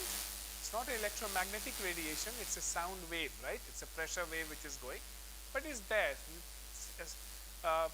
Because if we are making a low frequency amplifier, that will take this as an input. Okay? What else do we have in this? You guys are going at all the complex things. Internet, there is Wi-Fi. I hope there is Wi-Fi here. What frequencies are we having at Wi-Fi? 2.4 and 2.4 gigahertz is the 802.11a. What about the newer ones? It's 5 gigahertz. Okay, so we have 2.4 gigahertz and 5 gigahertz. What else we have here? Okay, a laptop also has a processor. Again, generally shielded, but it could affect. What else do we have here? There was a point of time when I made my first camera, and it was noisy output. There was a postdoc called Alistair McEwen, who is a professor in Sydney University now. We made a long list of all the damn noise sources which could be. And the list was roughly almost a wallpaper long. So let's think of what else is there in this room. Not necessarily in this room. I'm thinking of what electromagnetic waves are entering this room right now. They could come from outside. Now think outside. You've thought everything inside. We have air conditioning, somebody said rightly, right? So that humming sound is also produced, and there's a motor running. So anything which is moving produces a wave. Okay? What else? Which signal tower? Mobile phone, you already said. Electric substation? Yes, generally again low frequency. If you're close to electric substation, our signals will pick up something. What else? Given up? This is modern generation, sir. They have forgotten the fundamental electronic device. Television! TV towers, they produce a very high amplitude signal. There was a point of time, one of my students did a postdoc. He could charge his mobile phone using the TV tower signal. You can make power harvesters which will grab the TV power. TV stations don't like it, because if everybody starts charging to them, they will need to produce even more signal. But we have TV. Sorry? Electrical vehicles, yes, they might be producing something. What other electromagnetic radiation we have in this room? Okay, let me specifically ask electromagnetic radiation. We have light. And we have every possible alpha ray, beta ray, gamma ray in this room. Their magnitude could be very small, but we would have it. Okay? So in our list of things, when my sensor was still noisy, it was a camera which was producing noise, we went and asked. So you remember in UK we have got heating, a centralized heating. So it was 6-story building, and the heaters were on top, which are circulating air throughout. They were heating the water and circulating water in all the heaters. So we went and asked the heating to be shut down so that I can do my experiment. Now in India, this was the first shock to me, that a PhD student asking, and that my postdoc said, yeah, let's go and ask for the heating to be shut down. Here we will never take that risk. But we did ask. The noise went down, but still not enough to zero. And then we're just hitting our head. What else is left? And then a very old professor said, you do know 2 buildings apart, there is a nuclear testing facility wherein they do, physics people do nuclear experiments. And that leaves things which are picked by very highly sensitive sensors. And of all the things to cause problem, there was a 3 buildings afterwards which was causing problem to us. When chips go up in the air, there is less protection from gamma rays from space, and they cause issues to us. So all of these needs to be taken care of. Now, one option which you can do is to get rid of all of this is, can we design a signal which is not dependent on ground at all? This circuit you might have already seen, the bridge circuit. Right? 4 resistors in parallel. This is a classic undergraduate admission question, and then you are asked to find what's the voltage between these 2 terminals. The beauty of this is, if you do the analysis of this circuit, some of you might have done, I mean, you essentially do each of these loops as independent loops. You find the voltage here, which is a potential division of this. You find the voltage here, which is a potential division of this, and you do something like this. You find the left current. These 2 resistances are exactly the same, so the current will be voltage divided by 2 times R naught. The right current will be voltage divided by this resistance has changed by something, this plus this, and then you can find the delta voltage between these 2. Now you can see this delta voltage is the potential difference between this node and that node. It's not the potential difference between that node and ground. So if ground is picking anything, it's affecting both of them equally. Okay? So we get a fairly decent sensitivity out of this thing. As we said, is it mine?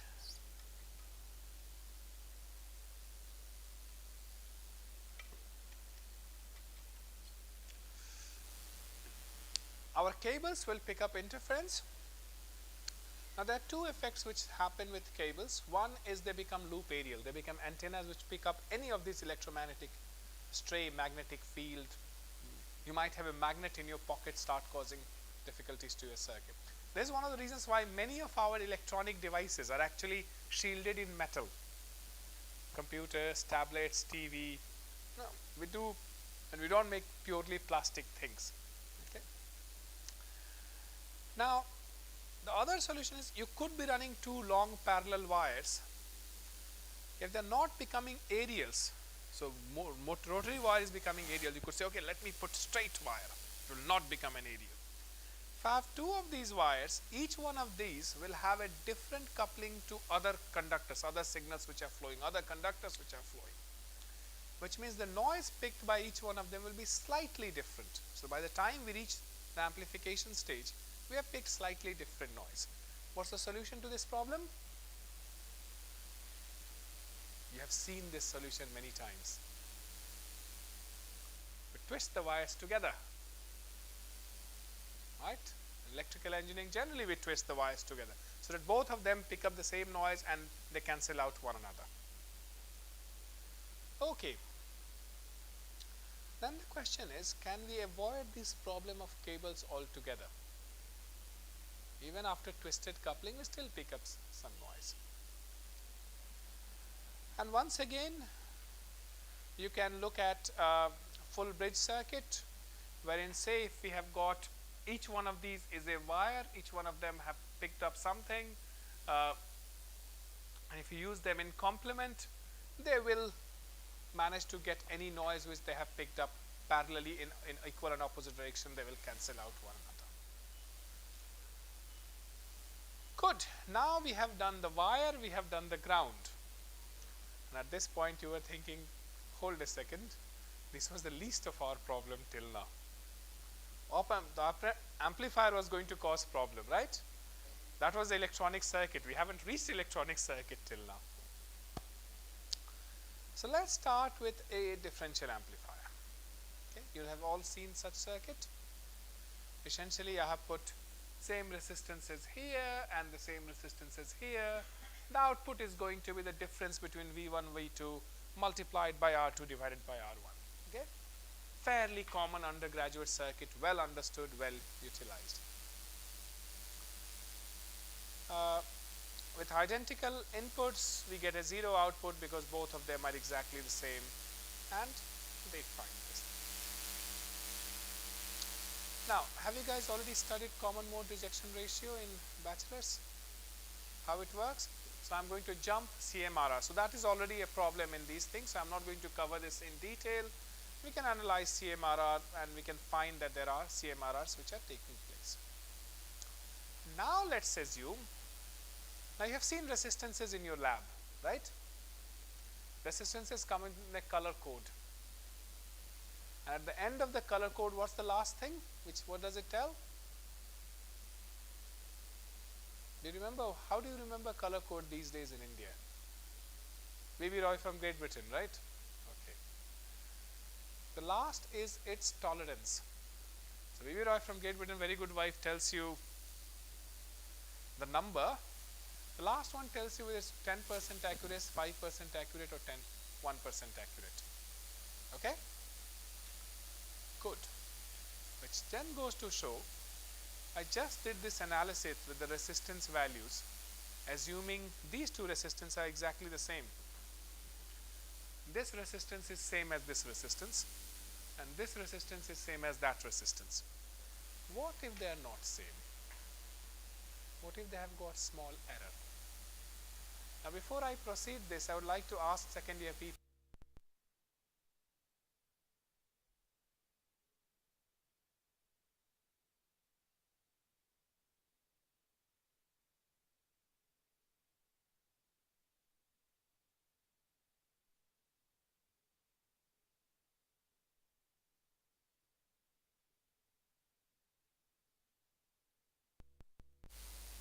Okay, I don't get a reply, so I will assume you don't. To start with, we can make our life easy by saying, okay, there is the same error in all the resistances. I put 10K, then we had 5% that side, some resistance, the other resistance was 5%. This is the worst case situation, right? I have two resistances with tolerance, one goes 5% on that side, other goes 5% on this side.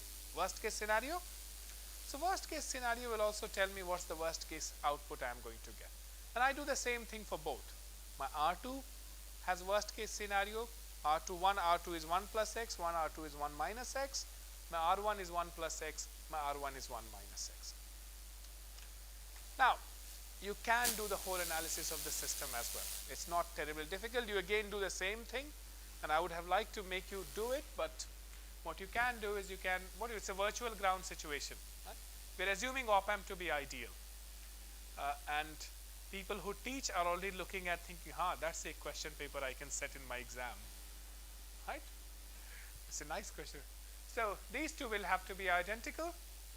You can find this voltage is still a potential divider of this. Earlier it used to be just R2 divided by R1. Now it will be R2 1 minus X divided by this. And same you can find here. If that voltage is the same voltage as this, you can write the current equation here, the current equation here, equate, and by that you can find a slightly longer formulation of V naught. Earlier my V naught was just these two differences multiplied by the ratio of resistances. And now it becomes interesting. It's not a very simple expression. What you can then do is, generally these errors will be small. We are not purposefully going to design a 10K and 15K. It might be 10K and 10.0001K. So error is small. If error is small, I can do a Taylor series expansion and ignore all the higher order terms.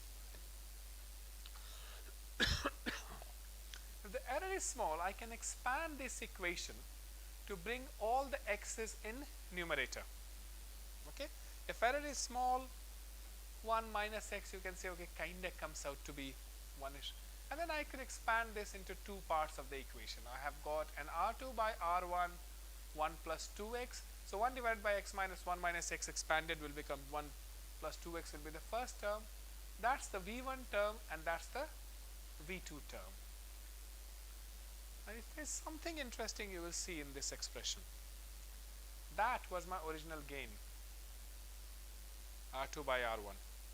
Earlier it was multiplying the same to V2 and V1. Now it's multiplying differently. Okay, I have this term exists here also. There is 1 plus 2x, and I can actually expand it as 1 plus something else.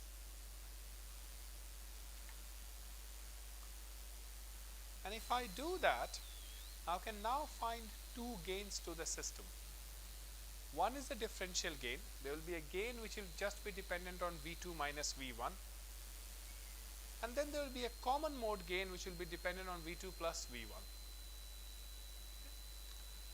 Now there comes the CMRR of an ideal op-amp, but with mismatched resistance values. Now CMRR is common mode gain divided by, differential gain divided by common mode gain, and from here you can find the rest of the signal values here.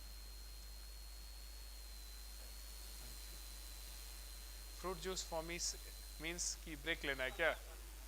Okay, give me 5 more minutes and then we will take a break. Okay. I'm not teaching very difficult things, but I'm jumping over the equations.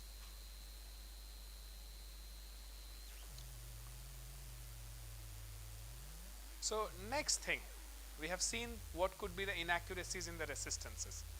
Now let's come to the big beast. What if my op-amp is not ideal? So we assumed op-amp to have infinite input impedance, and the only reason we assumed it to have infinite input impedance is it should not load my circuit. Whatever is the output impedance of my source, it should be so high that all the voltages from the source drops across my input impedance. Now if it is not very high, you can kind of do a very simple thing. You can just buffer it. So each of these signals are going through a unity gain amplifier here. It's just and then whatever is the input impedance of this one, excuse me, that's not going to cause a problem here. Okay. Excuse me.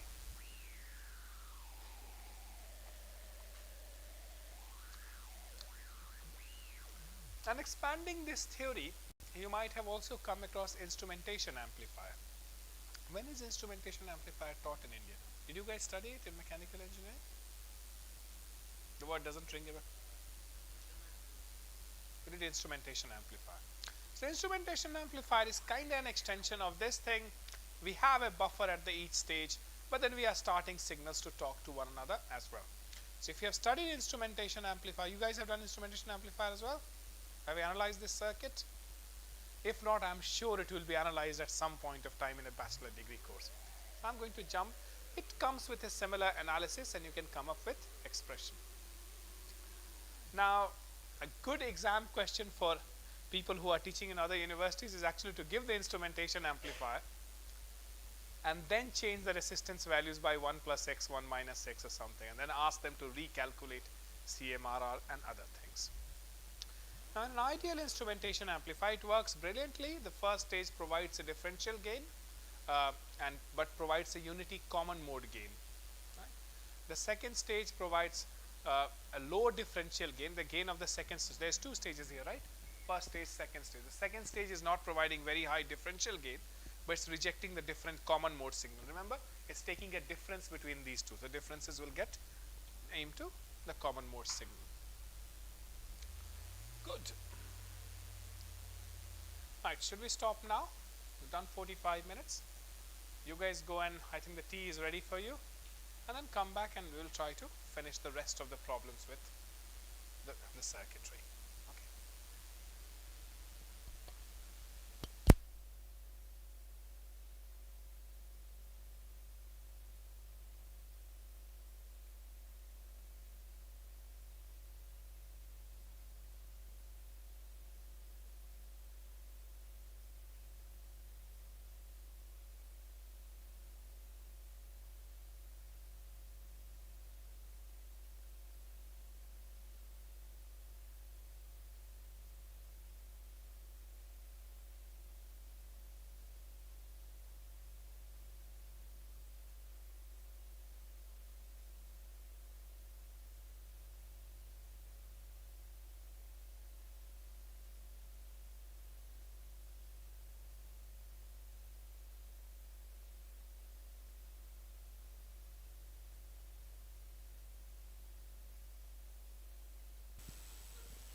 So you all have worked with op amps. Do you know what's inside an op amp?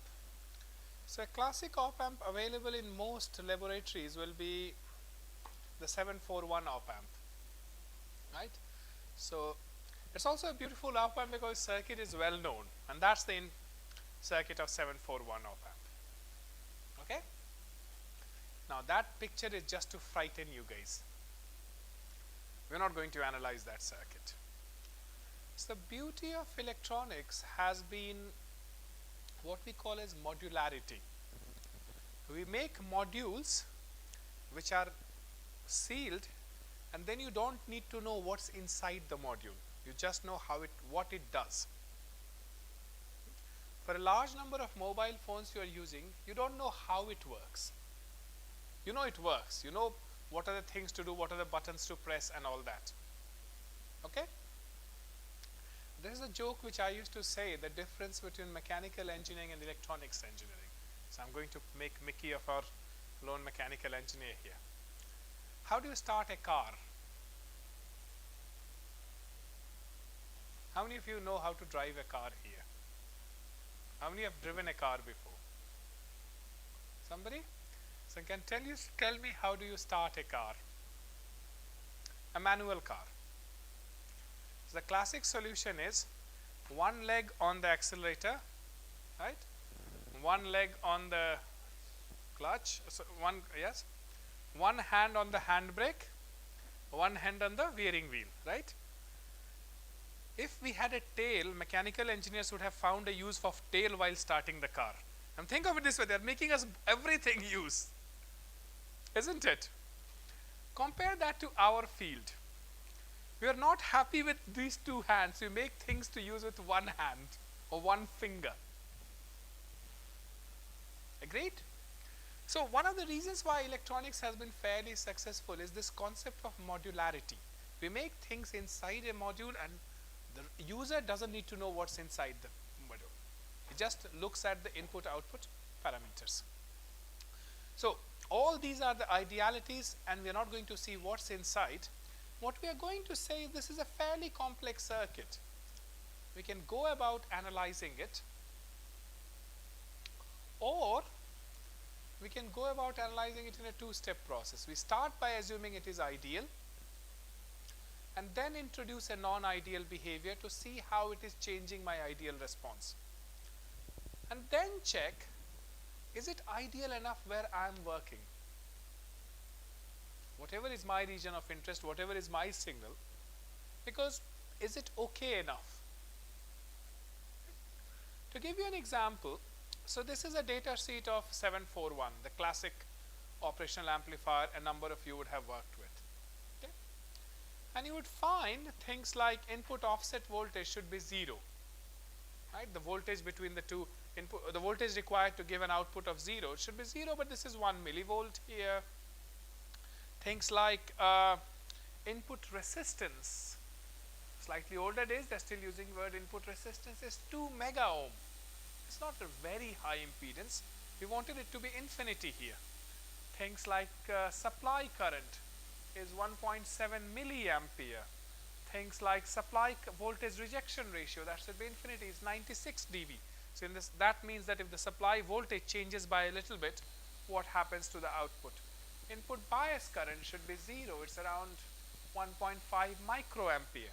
So things are not really ideal.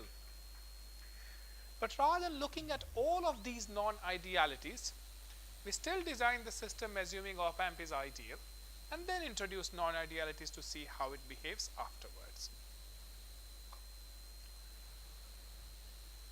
So things which we expect to see are these. There is going to be some input offset voltage. There are going to be some common mode rejection ratio. And one typical circuit which we often use to analyze these are this, wherein I have given a finite input impedance, I have given it a finite gain, AOL, and a finite output impedance. If there is a finite input impedance, there is also going to be a finite input current which will flow through these. Okay? And output impedance is also non-zero. Now if you now consider all of these things, you can do the whole analysis again by using this circuit, and we can use the same inverting amplifier as we saw earlier, and we can then go on to find what is the degradation which we are having from these three typical conditions. We can then also go and look at which one of these we can ignore for our region of interest. So on the lecture slides which are there online, I have done the maths. I don't think there will be much advantage in doing the maths here. Yeah, come in.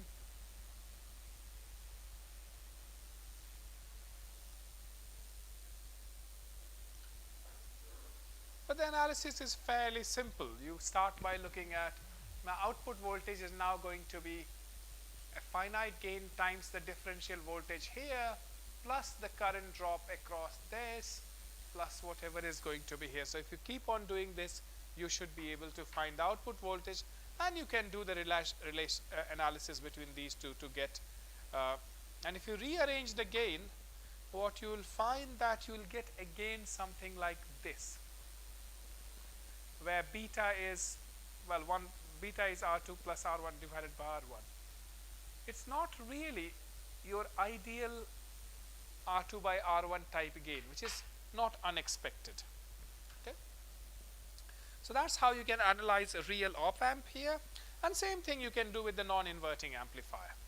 Okay. You can also look at what will be the input impedance in this case, and I have again done the analysis for your on the online slides itself. So I'm not going to bore you with equation part of it. I'm just going to show that all of this is possible. Now here is the result of doing all of this. The output gain for a closed loop circuit is decreased by this factor when the closed loop gain is 1 over beta. So, right?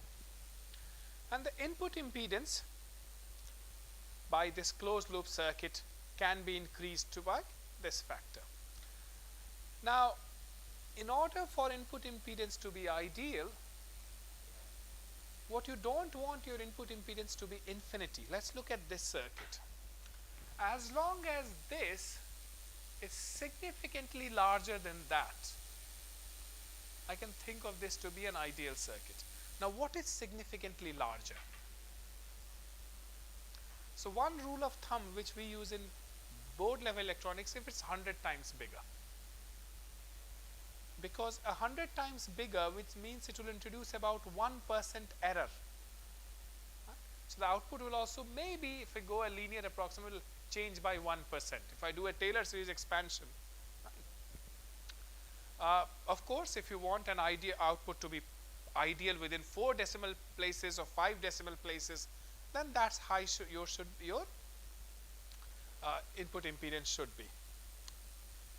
And same thing is true for all other things. For example, as long as this impedance which I see, which I connect, if that is significantly larger than my output impedance, I can assume it to be ideal. If not, I should include this in my calculations. Good. Any questions till now?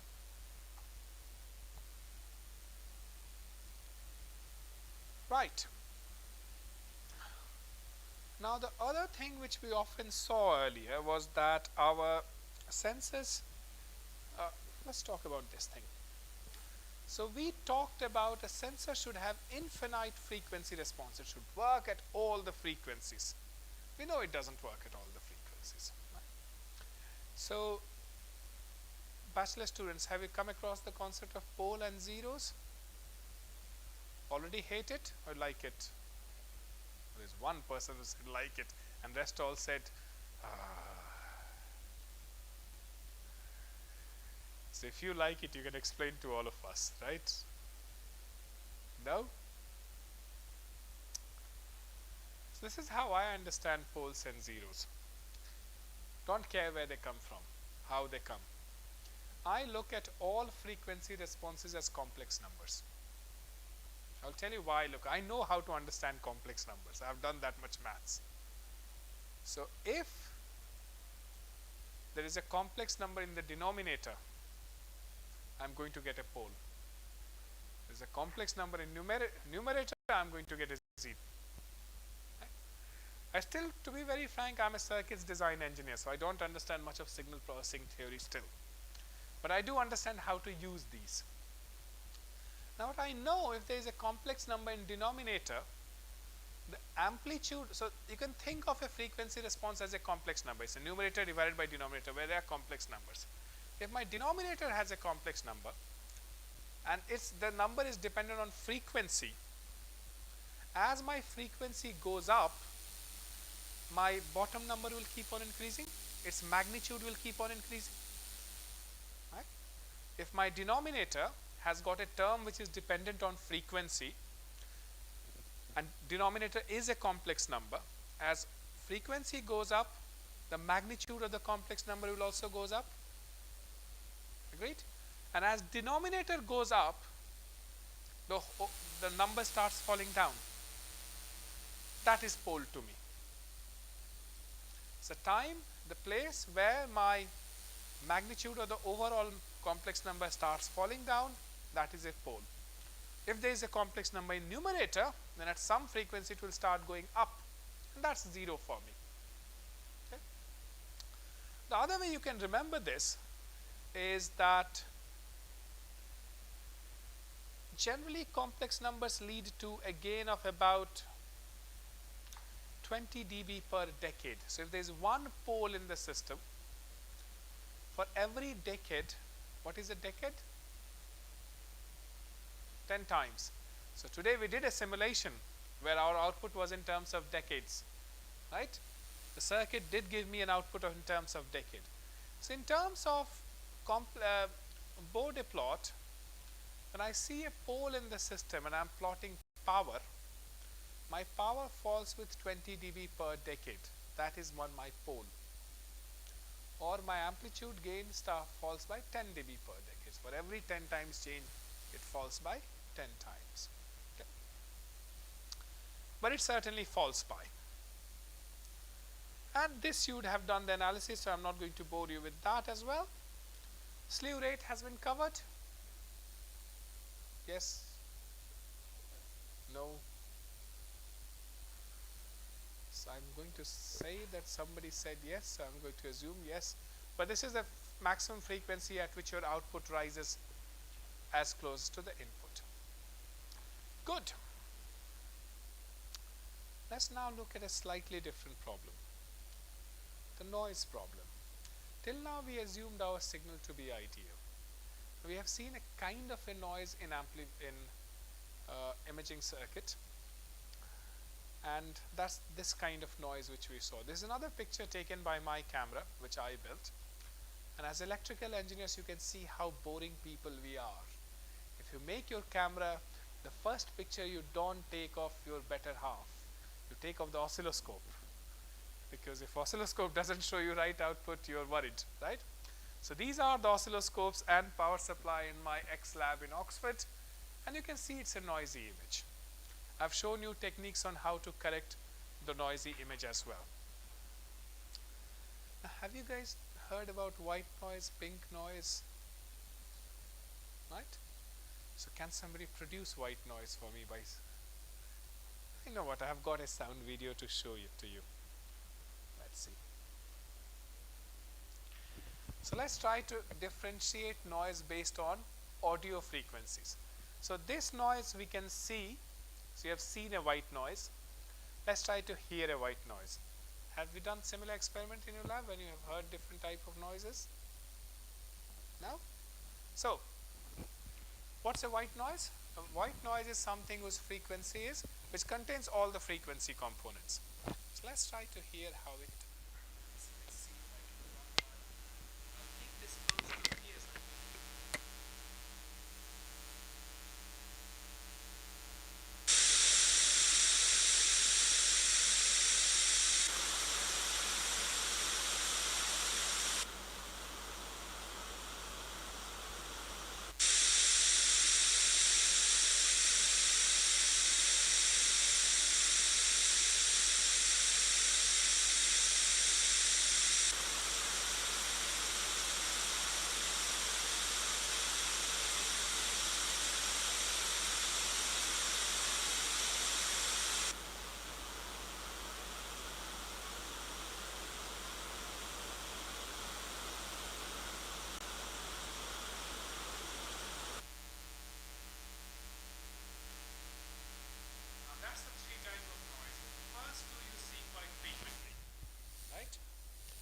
first is the normal Johnson noise, the second is the flicker noise, 1 over f noise, right? So now you should be able to differentiate noise whenever you see. There was a subtle difference between all the 3 noise sources, that you will agree. They all look noise to us, but there was and our ears can act as the sensor for the kind of this thing. Okay, good. So Johnson noise is noise which appears because charge carriers traveling through resistance hit with whatever solids are there, and they produce a kind of a noise like this. So that is actually the noise which is observed in one column of the same camera which you saw the picture earlier. Okay. So Johnson noise has all the frequencies, and that's why it's called white, because the frequency spectrum looks as if carrying all the frequencies. The noise power is 4 kTBR, or noise voltage is square root of 4 kTBR. B is bandwidth, R is the resistance value, K is Boltzmann constant, T is temperature. So this noise increases with temperature. Now you could argue that what if we go at absolute 0, will we completely get rid of this noise? Or if we go in space where the temperature is low, do we not have this noise completely? So should the circuits work very good? This is an open question for you to figure out. So typically, if you take a 100 kilo ohm resistor, bandwidth of 10 kilohertz, you expect to see 4 microvolt of noise. Now earlier 4 microvolt of noise was not that big a deal. Now today somebody did a mistake of using a 1.8 volt transistor in a 3.3 volt process, and you started getting wobbly responses earlier. Now think of it this way, we are generally operating at few hundred megahertz or gigahertz of circuit. So this is 10 kilohertz and it's directly proportional to bandwidth. So let's increase the bandwidth to a megahertz, right? So megahertz means 100 times more than this. My noise now has become 400 microvolt, or 0.4 millivolt. 0.4 millivolt, when my signal was 10 volt is all right, but now my signal is 1.8 volt. 0.4 millivolt all of a sudden start making quite interesting sense to me. Okay. Now this is one of the reasons why we don't like using resistors in CMOS design. We teach you guys quite a lot of resistance based circuits, but when it comes to chip design, we seriously avoid using any resistors anywhere. They are noisy, they consume power. So the trick is avoid small resistances, avoid resistances if possible. If you can't, avoid small resistances. Okay. Or sorry, use small resistance. Larger resistances will have larger. My brain is dead. Second half of the day. Or limit the bandwidth of operation. Don't test a circuit right from 0 frequency all the way till 10 kilohertz. If you're going to know you're only going to work at 10 kilohertz, just apply a 10 kilohertz circuit. This, a number of you would have already known, that's the noise power equivalent circuit. You can either think of this as a voltage source in series with the resistance, or a current source in parallel with the resistance. The other noise source is the short noise. We have seen it earlier in image sensors. Short noise happens because DC current, all the electrons in the DC current do not arrive at the same time. When we say 5 milliampere of current is flowing, all individual electrons are arriving at a different time at the same junction, so when you get slight fluctuation. Third is the flicker noise, which is 1 over f noise. It's dependent on the frequency. At higher frequencies it has got slightly lower values, but at lower frequencies it's become interesting, and flicker noise was quite critical in radio receivers in past. The beauty of flicker noise is it arises in virtually every system. Mechanical engineering system, chemical engineering system, you name it, there will be a flicker noise. And the origin of the flicker noise is always different. So in transistors, we believe it's the trapped charge carriers in our transistors. In other systems, there is always an origin of flicker noise. Okay. And almost always its formulation is of this type. There is a constant and or current times to the raised power alpha divided by f. Good. We often end up with RC circuits. Capacitors do not produce noise because ideal capacitor will block any current from flowing, and noise is a current, right, or it is a voltage. Voltage passing through resistance will be a current, but capacitors do store noise. Now, I asked you guys to do this analysis some time ago. I don't know if some of you were able to do it. This was noise stored in a capacitor. If you have multiple noise sources, you essentially add them in power form and then integrate it. Fairly typical analysis to be done at undergraduate level courses. Good. Right. What I will now do is take another step jump. So if you have no, say in a circuit like op amp, we generally typically try to compute typical noise sources of each. So there is a resistance. Sorry, these are the noise sources. Oh, my brain is going dead. So that's the noise sources of an op amp. If you're using an inverting amplifier, we would have a noise source attached by each resistor. So what we first do is place the noise sources of each resistor here, and then place the noise source of op amp and do the equivalent analysis, and we can get a certain value of noise at the input and noise at the output. Good. The next thing we do after amplification is we convert the data into digital. Now that adds some other noise to us. What kind of noise will a data converter add to my signal?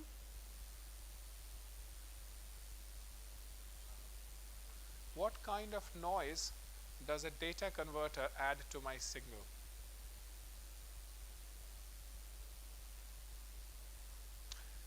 It adds quantization noise, because essentially now I'm not having each signal. I'm taking a signal in between these two and saying this is my signal. So take for an example this. So if I'm looking at if this is my signal, and okay, this is a digital to analog converter. If I have got values, these values, anything in between these, and ADC could have been seen exactly opposite. I would have got analog values here and digital values on the out. So anything in between these would translate to the same number here, from here to here, right? So I'm adding noise to the system. As long as the quantization noise is below what I expect the system to work, I will be fine. Unfortunately, converters are not ideal. So let's look at a digital to analog converter. Ideally, I would expect 001 would, if this is a 3-bit digital to analog converter, I expect the output to be divided into 8 steps. 000 becomes 0 volt, 001 should become 1/8 volt, and so on and so forth. Okay, I would expect a straight line response between input and output. And of course, we don't get it. We get loads of errors. Things like offset happens. The entire signal could move up or down. So my ideal was this straight line. What I'm getting is everything is moved up a little bit. Now this is a relatively easier error to fix, because everything has moved up. I just move the signal down after processing. Alternatively, I could have something like this, wherein that's my ideal line. My first few signals are close to the ideal line, but you can see the ideal line has shifted down. The gain has shifted. Those two are slightly easier error to fix. You can also have other type of nonlinearities. For example, you could have, there is a bit of error in each one of these, and that will be added as either as differential nonlinearity or integral nonlinearity.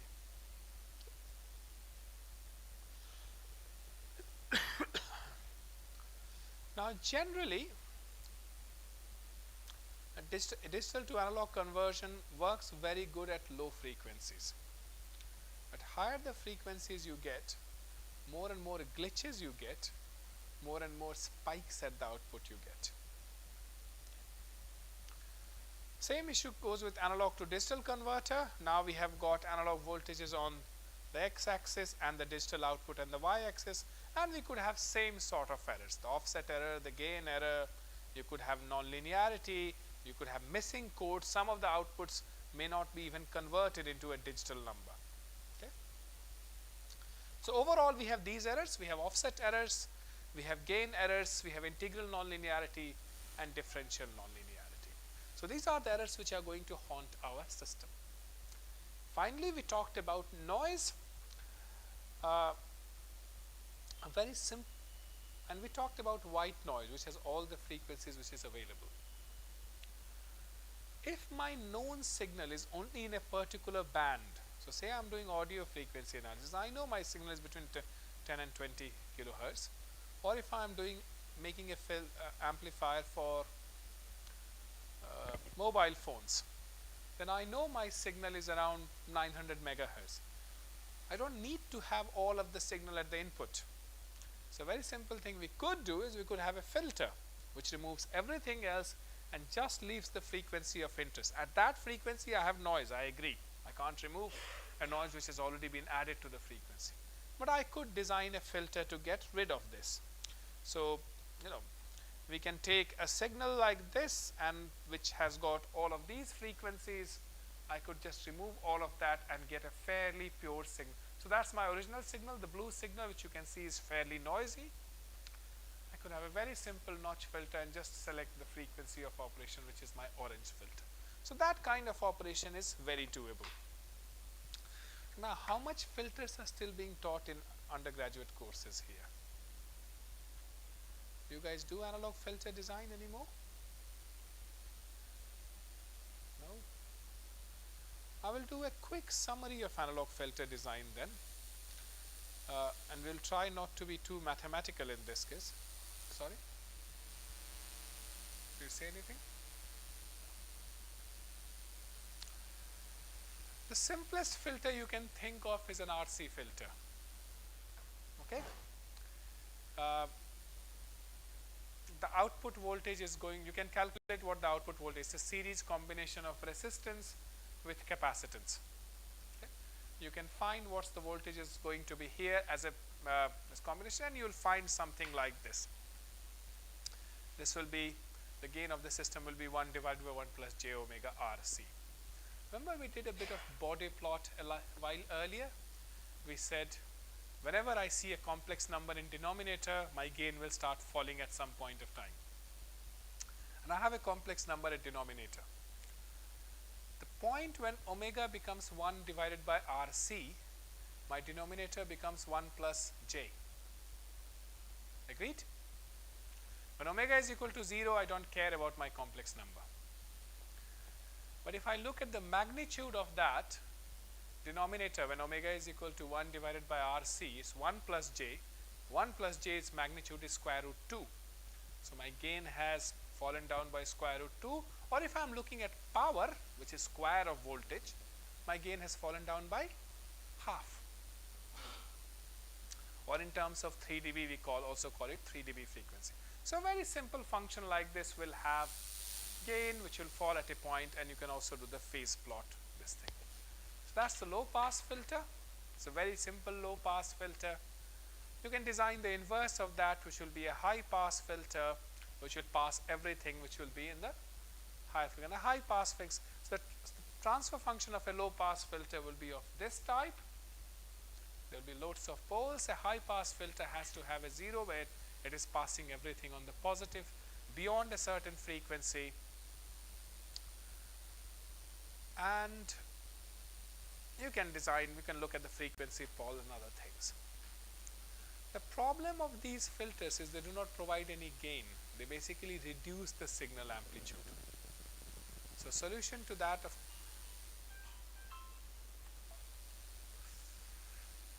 in India there is another rule, or in any country, never call a customer service team complaining about anything. They will call you 5 times to ask you repeat feedback.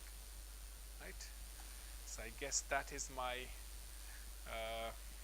special curd rice feedback question.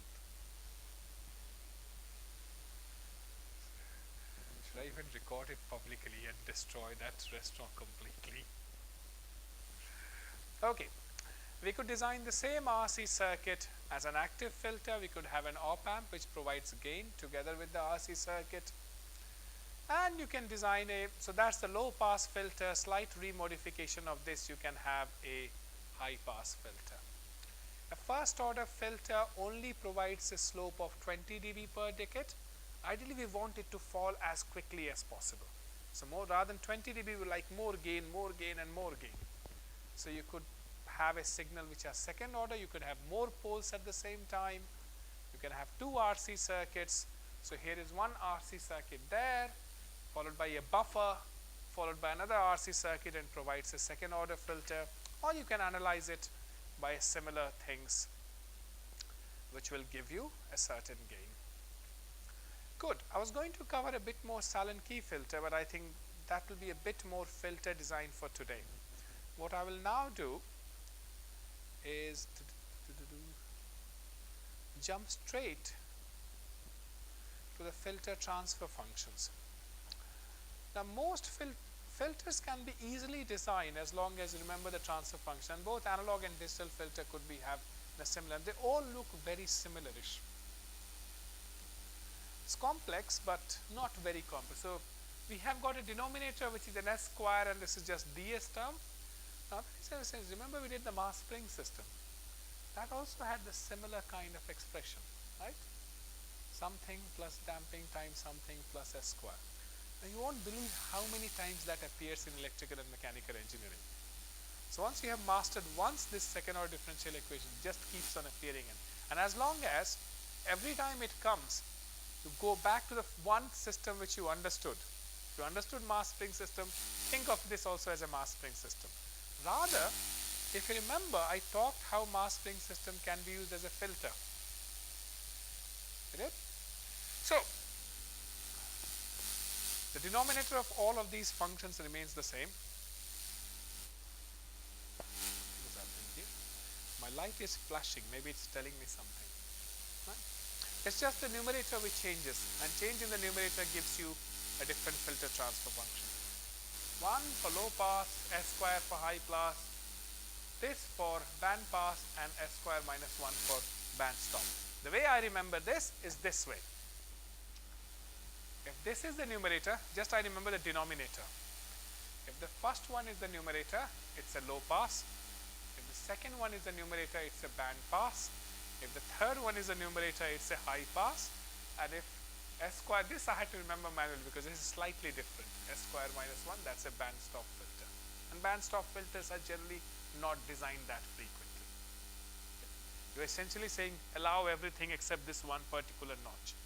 They have much lesser use of band stop filter than the other three. So remembering them is fairly easy. Remember the denominator and just remember which term needs to go in the numerator, and you are done. Okay. These are frequently used. Still, I mean, these days we use quite a lot of digital filtering as well, but when you have got a signal, then you don't have very high magnitude before you do amplification. I mean, here's a very good example of an ECG signal which has gone through a simple band pass filter, and you can see the how it has improved the quality. Another ECG signal which we have looked at band pass filter, and that has improved the quality of operation. Good. So today we saw the 4 domain of a signal chain. What a sensor is, followed by what its amplifier is, followed by its data converter, followed by the processor. And we looked at various errors which are introduced in each aspect of these signal chains and what you can do to the error. To some extent I jumped a lot of noise. I will raise my hand and say yes, I did that, because a lot of noise filtering operation we can also do in digital domain. So we design digital filters. However, quite often if we don't have area or power, we will end up designing analog filters as well. But for most regular frequencies, things like up to a few hundred megahertz, it's much nicer, or few tens of megahertz. Convert the signal into digital and then let the digital signal processor take care of it. At much higher frequency than that, particularly in communication system, if you are say making a mobile phone transceiver which is already at 5, or a Wi-Fi transceiver which is already at 5 gigahertz, at that frequency, if you want to convert the signal to digital,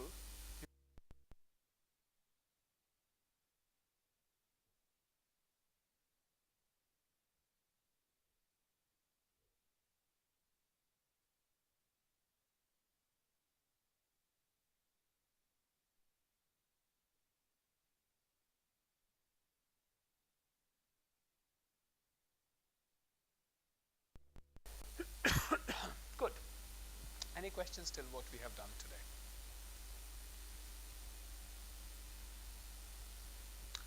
Right. How much energy do you have for me to start a new topic now? So tomorrow is the last day you will see me, because the last few days of the course will be taken by the local course coordinator, Professor Murlidhar and Professor Sri Harira. Okay. I will cover, the plan for the day was I would have covered all of this in the morning, but then I was asked to give that career lecture, which makes much sense. And then we would have covered thermal sensors, sensors to measure heat. So what I will do is I will do a brief introduction to thermal sensors now. The exact sensor we will cover tomorrow. Okay. This is more as a pitch, and tomorrow we will leave more time for one-to-one discussions as well. So we'll leave the second half as much as possible for doing problems as well as any one-to-one discussion which you would like to have it. Now, temperature sensors are very interesting species, in the sense that you could have sensors to measure the temperature of your own chip. We don't want the chip to get very heated. Or we could be looking at infrared sensors.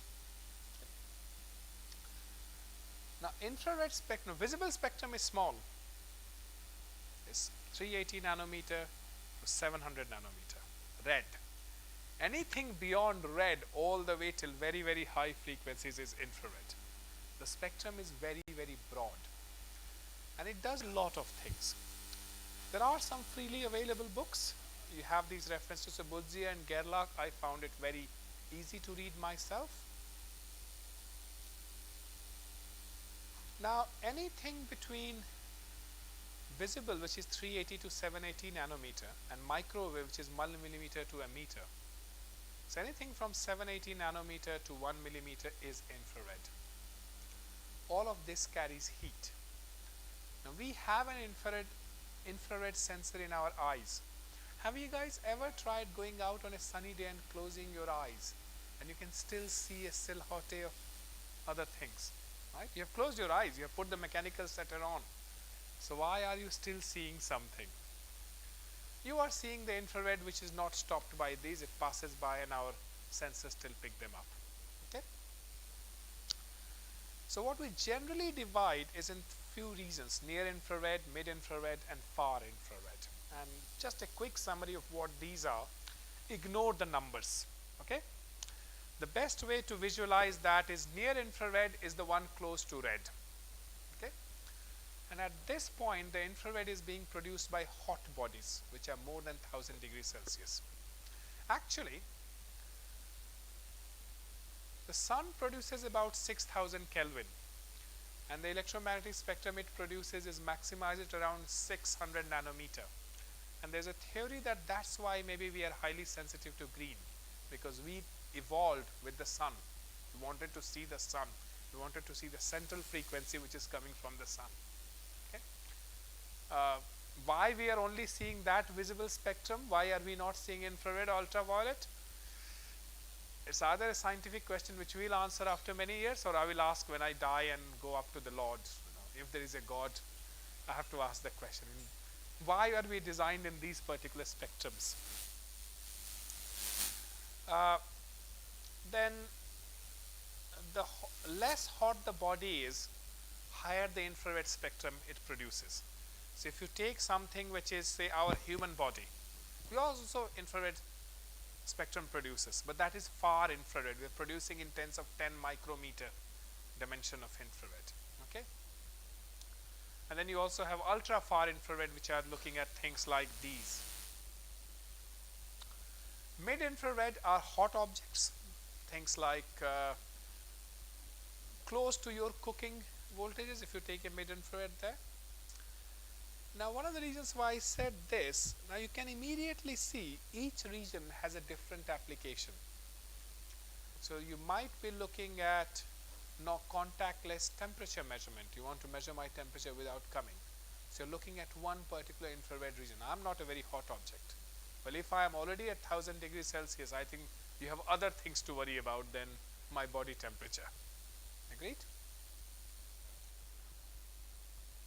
There are heat-seeking missiles which are trying to identify a certain heat pattern. There are the beauty of infrared is generally not affected by things like darkness. Even when visible light is not present, we are still producing the IR, fog, and hence it can be used for measuring things like movement.